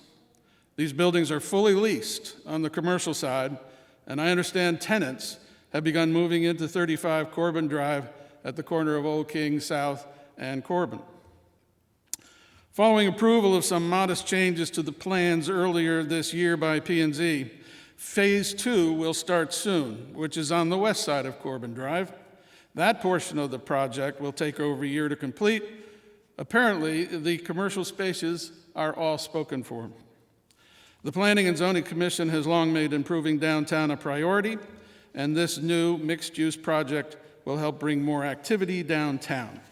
Steve would emphasize confidence that these changes will only benefit existing businesses in downtown, with one possible drawback, which is the relocation of the downtown Darien post office. While it has temporarily moved to Norotan Heights under Palmer's Market, the eventual location for the downtown post office will be Goodwife Shopping Center. While the role that the post office plays has changed in communities like ours in recent years, Steve is of the strong belief that its new location in Goodwives will be a help to the shopping center. Speaking of shopping centers, with the redevelopment of the Norotan Heights Shopping Center having received revised local approvals, it is hoped that this project will get underway in 2023. Once it does get underway, it will take at least a year to construct, and it should be, as Steve says, a nice bookend to the Federal Realty project. The new Oxbridge Elementary School is coming along with scheduled completion later this year. The Planning and Zoning Commission and Architectural Review Board are in the process of reviewing the additions and alterations proposed for Hindley Homes and Royal Schools. If all goes well, construction can start in June or July 2023. If I may go off script for myself, I would like to highlight that with the Parklands appeal resolved, that conversion to residential units authorized by a recent amendment to the zoning regulations may commence soon. I am aware of other commercial properties on the market that may also result in such conversions, and there is potential for a significant change in the commercial profile of the town in coming years. I suggest the Board of Education and police departments will want to keep an eye on such developments. Steve is a real estate guy and has been in the commercial real estate valuation and analysis business for a long time. He is familiar with development and redevelopment in Fairfield County. He notes that demand for Darien is still very strong, both on the residential side and the commercial side.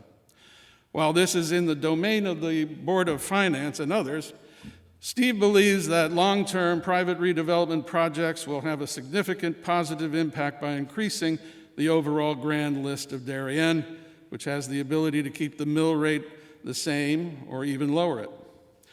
And as you all know, most communities do not get the opportunity that we now have in terms of growing the grand list. Steve is sure that in a few years, when we all see the final products, it all will be worth it. But we just have to put up with some construction inconveniences in the meantime to reap those rewards. Steve continues with some other matters that were acted upon during 2022 by the Planning and Zoning Commission. You may recall that we came before the RTM with a recommendation to opt out of the state requirement to allow accessory dwelling units, such as in-law apartments. Thank you for enacting the recommendation of the Planning and Zoning Commission and the Board of Selectmen. Our commission will be looking at the issue in 2023 and deciding whether to allow such accessory apartments, and if so, where and on what terms. It is an important decision, and we will be taking a close look at it. Also in 2022, the Planning and Zoning Commission prepared a state-required affordable housing plan. We completed the draft plan, held a public hearing, and adopted the final plan a few months ago. We know that it will be a valuable tool for our local boards and commissions. It can be found on the town website. One other item we hope to tackle in 2023, consistent with concerns about flooding, is our stormwater management regulations. It has been a few years since our stormwater management regulations have been in place, and we're hoping to work with an outside engineering firm to review them and make sure that what we have in place is appropriate and where we can make them better to address stormwater management going forward.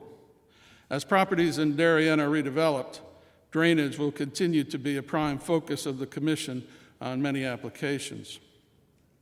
So as you can see, this has been a year of lots of construction activity, and the Planning and Zoning Commission has had a very active 2022, with much work on our plate already for 2023. Over the next year, the town will start to see many highly visible construction projects start to take shape, and more are on the horizon. Overall, to summarize these remarks, Steve says that the state of the town, the Planning and Zoning Commission, and the Darien real estate market are all doing great.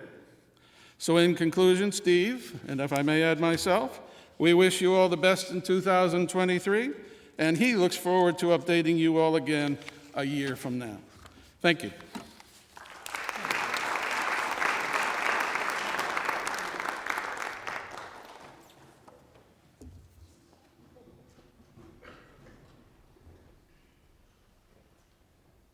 Thank you, George. Nice fill-in. Very good. Thank you, sir.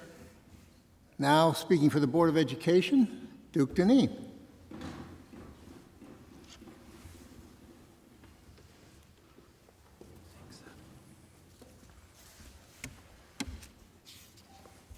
Good evening, everyone. I am Duke Dineen. Good evening, Mr. Moderator, members of the RTM, fellow elected officials, and members of the community, and those of you watching on Channel 79. On behalf of my colleagues from the Board of Education, it is my pleasure to update you on the work we're doing for the students, families, and taxpayers of Darien. I'd also like to extend a thank you to the administration and the board for all the hard work and the commitment that's done on behalf of our students. It's a privilege to stand before you this evening as chair of the Board of Education. I would like to publicly take this opportunity to recognize the 6 years of service of Tara Achman as chair and member of the Board of Education, and simultaneously we extend a warm welcome to our one new member, Katie Lublin. After almost 9 years on this board, I find myself more and more coming back to one important point that I believe will continue to keep us focused and on point, and that is schools exist for children. We must, in everything we do, stay focused on our students, and from that starting point, we will have the right conversations and make the right decisions for our student and district. Our focus has to be on the whole student, the physical and mental health of each student in a safe and secure learning environment. Our parents and our community have never been more involved in our district, and we have more participation than ever at our board meetings. We welcome the feedback and the involvement. Staying informed is key. With our new communications committee hard at work, we look forward to continuing to work with our parents and community on keeping everyone informed, continuing to listen, respond, and ensure parents feel the transparency around the hard work our professionals are doing for our students. Working together is key. With over 4,600 students, we have 9,200 parents and guardians, on top of a population of people that do not have kids in our school district. With that comes many ideas, thoughts, and values. We have left, we have right, we have center, and everything in between, all with a voice around our children's education. We will continue to listen, learn, and work with our highly educated and experienced professional staff to stay focused on our students. COVID-19 update. We learned a lot through COVID. We accomplished a lot, more than most districts. But we must continue to learn, listen, and stay focused on our students' needs and make sure we hear about the needs coming out of COVID. It's been exciting to transition back to pre-COVID learning conditions for the start of the 2022-2023 school year. And I will tell you that the energy at Convocation was incredible, and you could feel the energy from the entire staff in the DHS auditorium. Navigating the pandemic over the past few years has been a collaborative effort with students, staff, parents, and medical professionals in town government agencies. We thank the entire school community for their support throughout this unprecedented period in our children's education. Mental health and school security. The school community in town experienced unimaginable sorrow and loss this year by the death of 3 students, 2 by suicide, in the space of 2 months and at the end of a school year. We continue to uplift the families in our thoughts and prayers. The pain of losing these beautiful young lives was devastating and frightening for our families, school community, and town. The resilience and compassion displayed by our young people during this time of unimaginable loss has been remarkable. Meeting the needs of our students and staff continues to be a priority.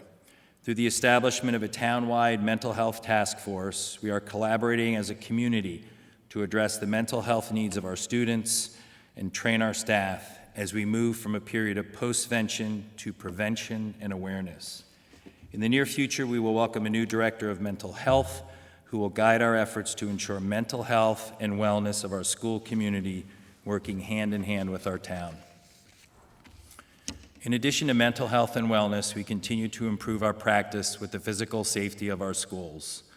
Following robust discussions at Board of Ed meetings and regular reviews of our school security practices, we are in the final stages of hiring a director of school security and school security officers for each of the elementary schools. This process has been a collaboration and partnership with our police chief and department. To be clear, nothing has been circumvented in the process. I repeat, nothing has been circumvented in the process. To say otherwise is a falsehood. We worked hard with the Board of Finance, we worked hard with the police chief to come to the conclusion that this is the best next step for the security of our schools. Thank you to the members of the entire Darien community for your outreach, your comments, and your feedback around the security protocols. We are a leading district in implementing these security protocols for our schools. I hear this from many other districts that are starting to follow us. There are 7 in process. While you can debate security and protocols endlessly, the board is charged with the safety and security of our most precious asset, our children, along with our staff. The world has changed, and waiting, following, or continue to debate and play politics around process is not leadership. When it comes to security, we act on the behalf of our students. The district is in year 2 of implementing our strategic plan. The plan was developed under the guidance of the superintendent of schools and a committee of 27 members representing students, staff, parents, community members, and members of the Board of Education. This strategic plan continues to serve as a blueprint to guide the board and the district's work. The strategic plan also includes a development and recent approval of the vision of the graduate at the high school, which serves as a foundation for the current NEASC decennial accreditation that is in process right now and will be completed in 2024. The strategic plan also highlights the importance of diversity, equity, and inclusion, and at the heart of this is our initiative of a shared desire to ensure welcoming schools for all students so they are safe, able to learn, and are prepared for a rapidly changing world. Currently, our enrollment stands at 4,586 children in K through 12, with another 95 children in our ELP program. Our most recent enrollment study by SLAM, projected out to 2032-33, shows a steady increase of approximately 100 students in the next 5 years, then growing roughly by 300 students over the next 10 years. To Monica's point, a lot of baby births over the last couple of years. The district remains a highly desirable school system known for its academic excellence. Our current average cost per pupil for fiscal 23 is $23,180, which is still in the median range in our comparable district reference group. When we last met, the RTM approved the 2022-2023 budget. Some of the work directly supported by your votes and ongoing support included but not limited to maintaining reasonable class sizes, recovery services for special ed and support services, supporting one-to-one access to technology, the continued focus on mental health and social-emotional learning, and the implementation of the Ruler program from the Yale Center of Emotional Intelligence. Network and technology support and wireless infrastructure for student learning, facility improvements, continued participation in the Minority Teacher in Residence program, Mandarin Chinese at the middle school and high school, and with the assistance of our PTOs, who are an incredible group of volunteers, we were able to celebrate the end of 5th and 8th grade moving up ceremonies and an incredible high school prom and graduation this past year. Student recognition and return on investment. The taxpayers in Darien receive a tremendous return on investment when comparing student academic achievement and per pupil expenditures as compared to other districts. Students' performance across standardized testing continues to be exceptional. 473 students took 1,053 AP tests, with 91% of the tests receiving a score of 3 or higher. The class of 2022 had 7 National Merit Scholar finalists, 25 Commended Scholars, and 7 Presidential Scholars. The 2022 U.S. News and World Report ranked Darien High School the #1 high school in Connecticut. The high school also gained national recognition as one of the 2022 best communities for music education by the NAM Foundation. The production of musicals and arts performances, chorus, band, orchestra, and theater are second to none and just continue to be extraordinary. There is a concert this week I would highly recommend it. The Middlesex Quiz Bowl team continues to experience accolades and championships. And last but not least, the continued success of our athletics and sports teams, FCAC and SEAC, with 10 divisional championships, 5 FCAC championships, and 5 state championships. Elementary school projects. We're excited this year to open the academic wing of Oxbridge Elementary School. This exciting project was planned and expertly managed by a dedicated building committee overseen by Kip Coons. This $63 million project is scheduled to fully open in the fall of 2023 and will provide generations of Darien children with a state-of-the-art educational environment, all done under budget. Simultaneously, the Royal Hindley and Homes Building Committee was formed and has been conducting its work for the renovations of the Royal Homes and Hindley Elementary Schools. Thanks to the hard work and dedicated leadership of the Building Committee co-chairs, Chris Price and Jill McCammon, the project is in its final stages of submission to the Office of the School of Construction Grants and Reviews. Say that 6 times. The projects are scheduled for completion by the fall of 2025. After the new year, we look forward to meeting with the Board of Finance, RTM Education, and RTM Finance and Budget Committee and the full RTM to review the new teacher's contract that respects the hard and talented work of our teachers, particularly over the last COVID years, while also recognizing the current economic climate. Excuse me. Teachers matter, and the skills and dedication of our talented teachers have been particularly necessary, noticeable, and impressive during the pandemic. The value of our human capital cannot be underestimated, particularly during these difficult times of teacher shortages, and it is increasingly more difficult to attract staff. It is critical we continue to attract and retain talented teachers. Students are always our top priority, and we make decisions in the best interest of all children and their educational needs. At the December 2nd remote legislative breakfast, Darien, along with many Fairfield County districts, implored our state representatives to advocate for appropriate funding for education and removing the cap on excess cost grant for special education services. Additional topics included the new K-3 reading program, assistance for teacher shortage, relief from state mandates, and support for the mental health and social emotional needs of our students. Excuse me. Budget season is upon us, and the board looks forward to collaborating with all town officials and bodies in bringing forward a financially responsive budget that meets the needs of the district. As I have said at previous Board of Ed meetings, we have invested in education over the last few years, and we will continue to invest in our students' education. Excuse me. But we also need to make sure all of our investment is working 100% of the time in helping our students and staff each day. Prioritization is a key and will drive this budget season and discussion. We have to be able to implement and execute 150% on our priorities, or we have failed our students. We have to understand our capacity and our resources to deliver each day for our students.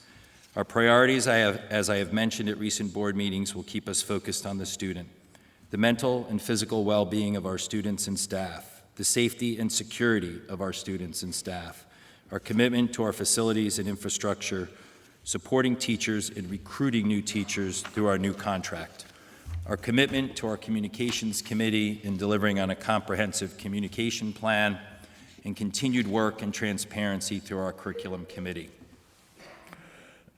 There are many details and a lot of hard work is behind this, but you can see our plate is full, and we must execute on all these initiatives to the benefit of our students.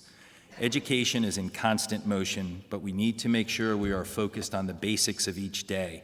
We have to make sure we understand our academic goals for our students and base them on reducing stress and anxiety while providing a safe learning environment.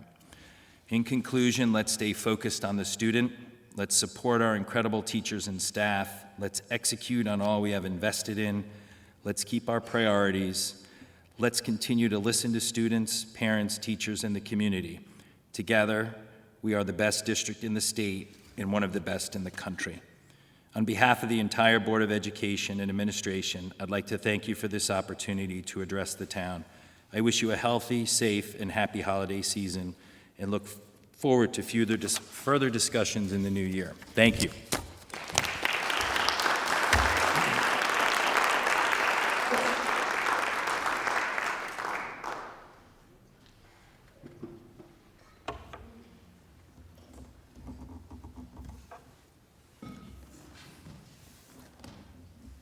Thank you, Duke. Great. Next, speaking on behalf of the Board of Finance, Jim Palen, Chair.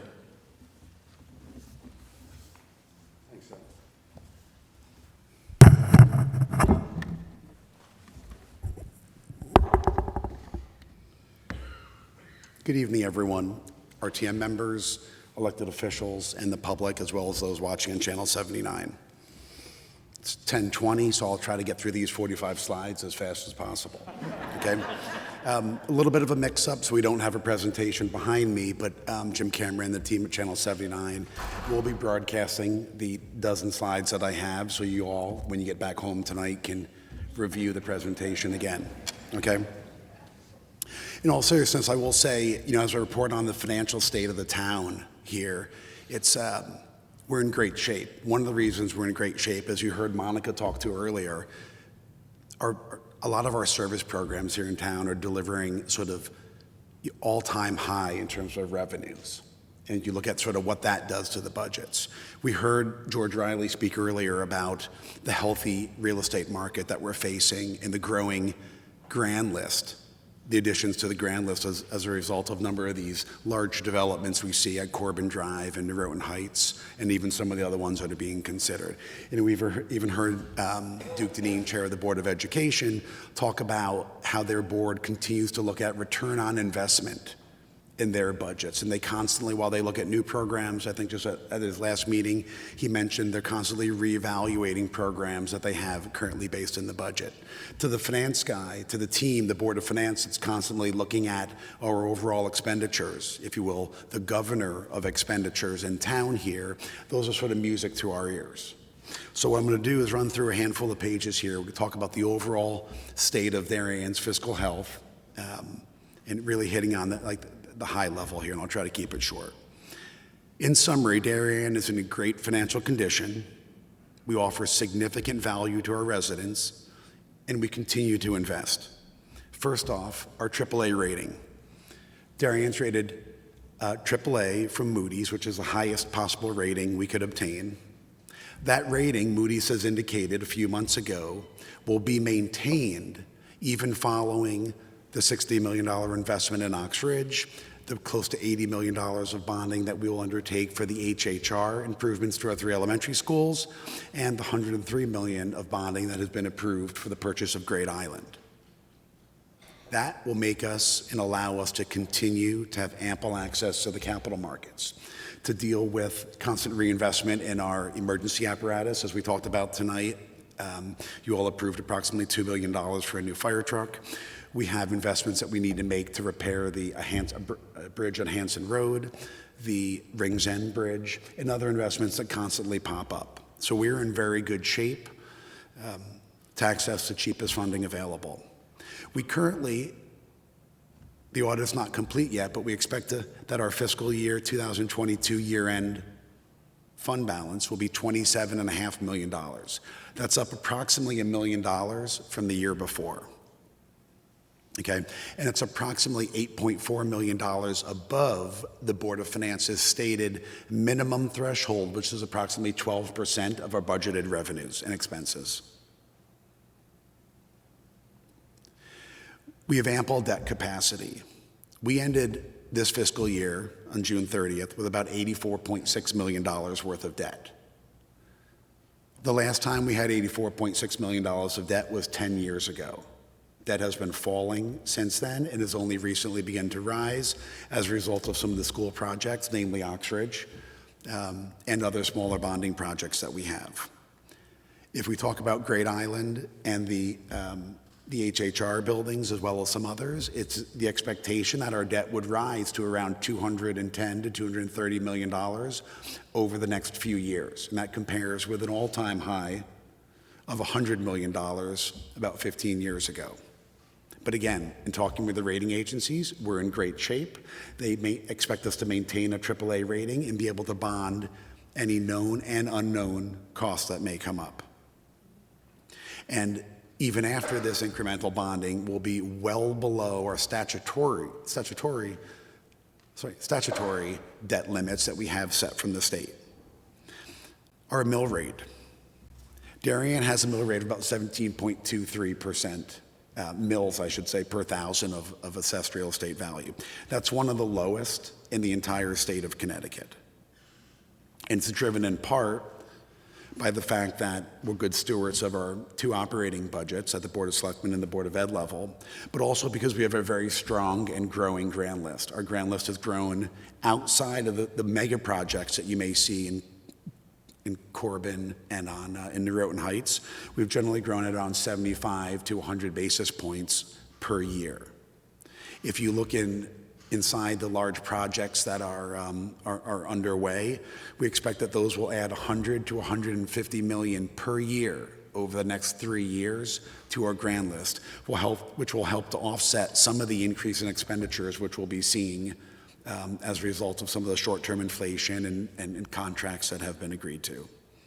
Lastly, the demand for real estate, as George Reilly mentioned earlier, Darien continues to be a location that families flock to move, to get a great education, to enjoy great town services, to play pickleball, and other great sports assets that we've invested in. Okay, so in closing here, Darien has survived the economic volatility of the pandemic, and we remain in great shape going into 2023, or fiscal 2024. The next page. Overall, this page shows what our overall level of spending has been for the past 10 years. Last year, we closed out with $152 million of operating expenditures, and our budgeted 2023 expenditures were 159. So going up from 152.7 to 159. That includes the increase in operating and capital expenditures. Now, as we talked about a little bit tonight, the Board of Ed, as a result primarily of slightly lower student population than they expected, was running approximately a $900,000 surplus, some of which they've used for some of their new initiatives. The Board of Selectmen side is also running a little bit of a surplus and so forth. So like last year, we expect that we'll finish out this year below budget. When you look at the breakdown of our expenditures, over the past 5 years, the Board of Ed budget's grown from $93 million to $106 million. Again, we're talking about as of fiscal 2022. That's a 2.7% 5-year compounded annual growth rate. On the town side, it's grown from $29 million to just under $36 million. That's a 4.3% 5-year compounded annual growth rate. And when you look at the breakout between Board of Ed spending and town side spending, it's approximately 75% on education and 25% on town services. And that varies slightly, but it's been relatively consistent over the last 10 years. Board of Ed, being 75% of our operating expenses, we track enrollment and we track expenditures per student. Okay, enrollment peaked in 2015 at just under 4,900. It fell to a low of 4,600 in 2021. We saw it jump back up for the first time in 2022, and this year, while they projected a largely flat student population, we've actually seen it come down a little bit. Okay, but we track it closely, and I think that's one of the reasons that we see a surplus on the Board of Ed side. When you look at expenditures per student, they've continued to rise, and in 2023, based on our calculations, we see around $23,500 per student based on the budget. When we look at total indebtedness, I spoke to a little bit at the beginning of my presentation. We ended 2022 with $84.6 million, and we expect with the HHR improvements and purchase of Great Island and others that debt balance will exceed $200 million. When we look at debt service, our debt service has come up slightly this year from last year, just based on how we amortize our debt, and is at around $10.5 million per year, and that's on a $150 million budget. So it's around 6.5% to 7% of our overall budget. When we look at the unassigned fund balance, okay, and this has been a topic we've discussed a lot, F&B has discussed a lot, but this is our rainy day fund. This is what we use when COVID hit and the Board of Ed and the town and others needed expenditures here. We ended last year with $27.5 million of fund balance, up about $1.5 million from the year before. That's 8.5 above what our projected minimum is. The Board of Finance likes to maintain a minimum of 12% is our policy. We target around 15%, but right now we're higher than that. One of the things that's driven the continued growth in the unassigned fund balance is some of our surpluses. The Board of Finance has used generally fund balance to pay for capital projects that we don't bond, okay? But we will never use our fund balance to pay for operating expenses. What's happened over the past few years, and we see this year as a result of a slightly declining student population.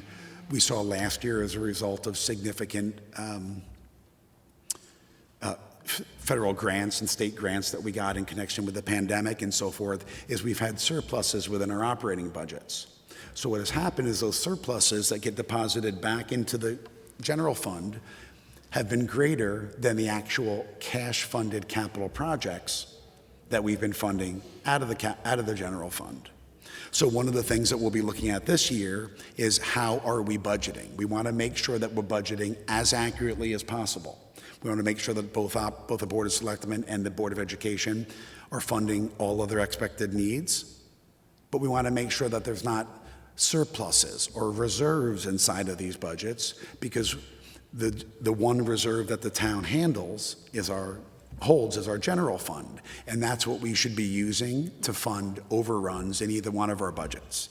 We should be budgeting as close to the expected as possible, and I think both boards do a good job, and we do see surpluses. Last year is largely driven by out of our police budget, because we were 3 to 4 officers down, and this year a lot of it's being driven by the fact that our student population is down a little bit. But we should try to budget as accurately as possible, because that will prevent the surpluses that replenish the general fund from being greater than the capital that we spend out of it.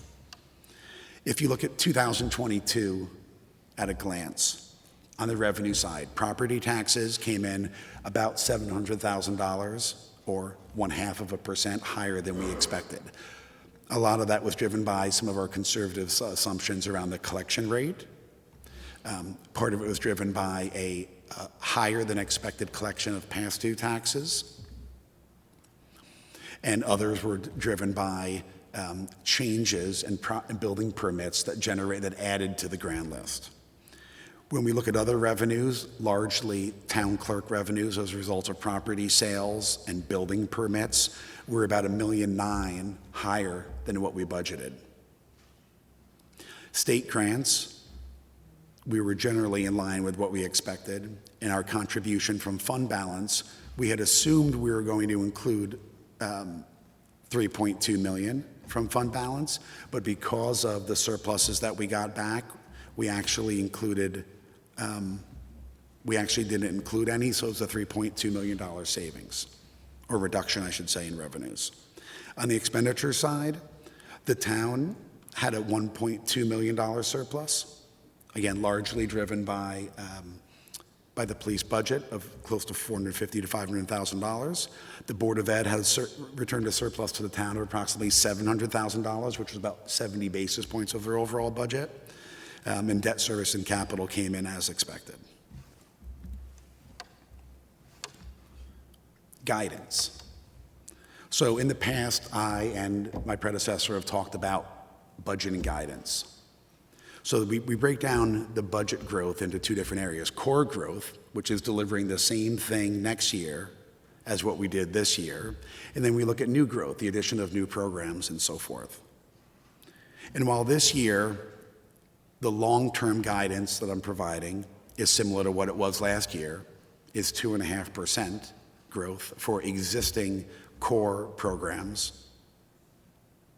Short term, we think, given recent contracts that were negotiated and some of the inflationary pressures we see both on the operating side and the capital side, we think short-term budget guidance should be in a 2.5% to 3% increase. When you look at new growth, and I mentioned this last year and I'll reiterate it again, we should be considering new programs that our residents demand and that we need to maintain successful schools, but we also need to be reconsidering other programs that we're delivering.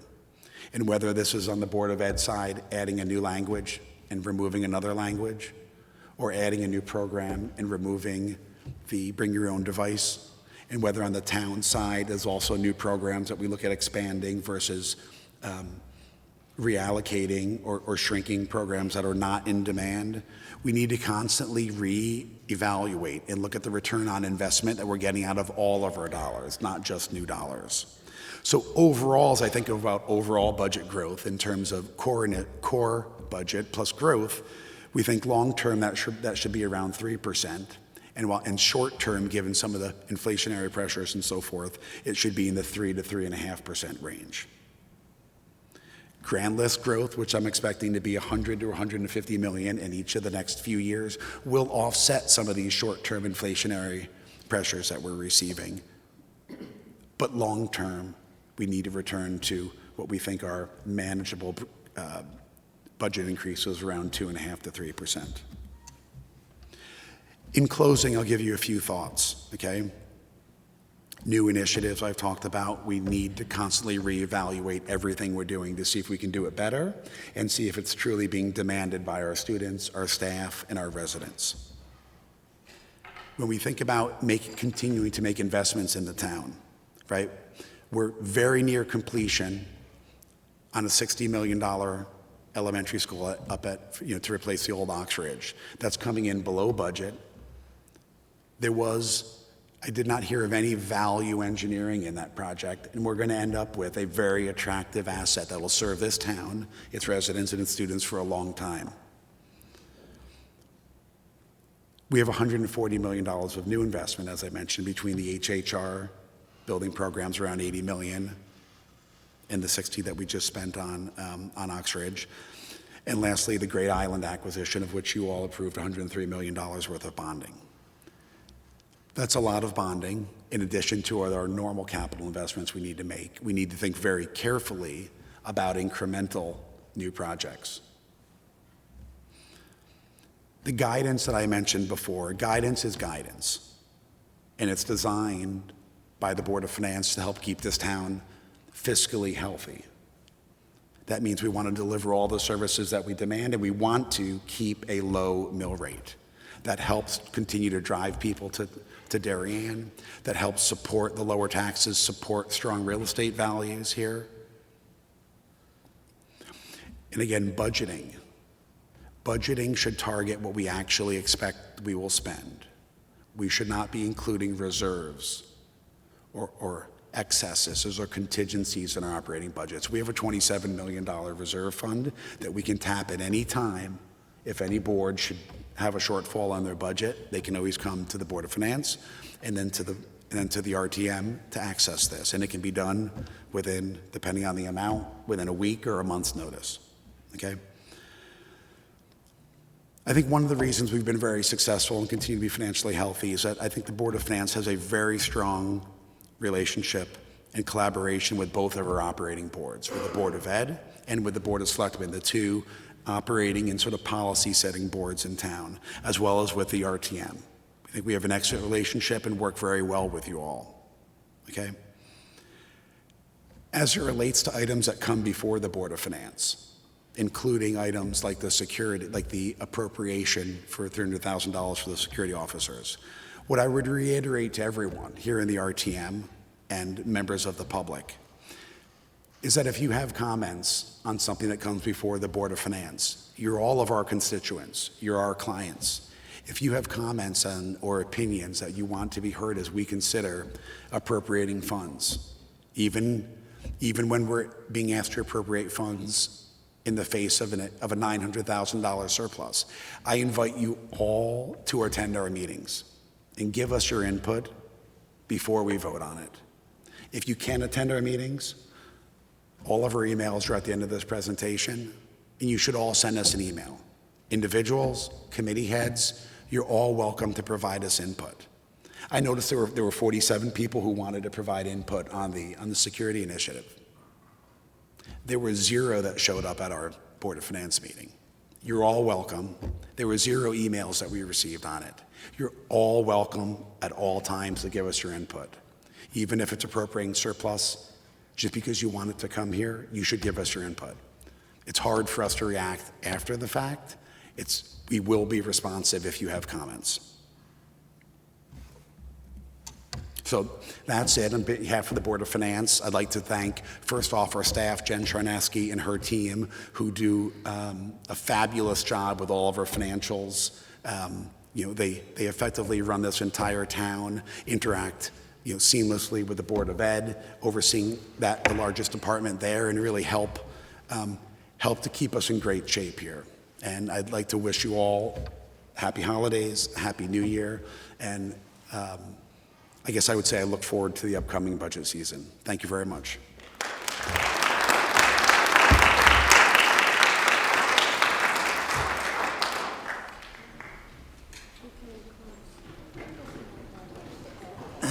Thank you, Jim. There being no further votes to count or anything, I'll accept a motion to adjourn. Oh, I hear it. Yes, there we are. A second. Oh, I hear it again. All in favor, please rise.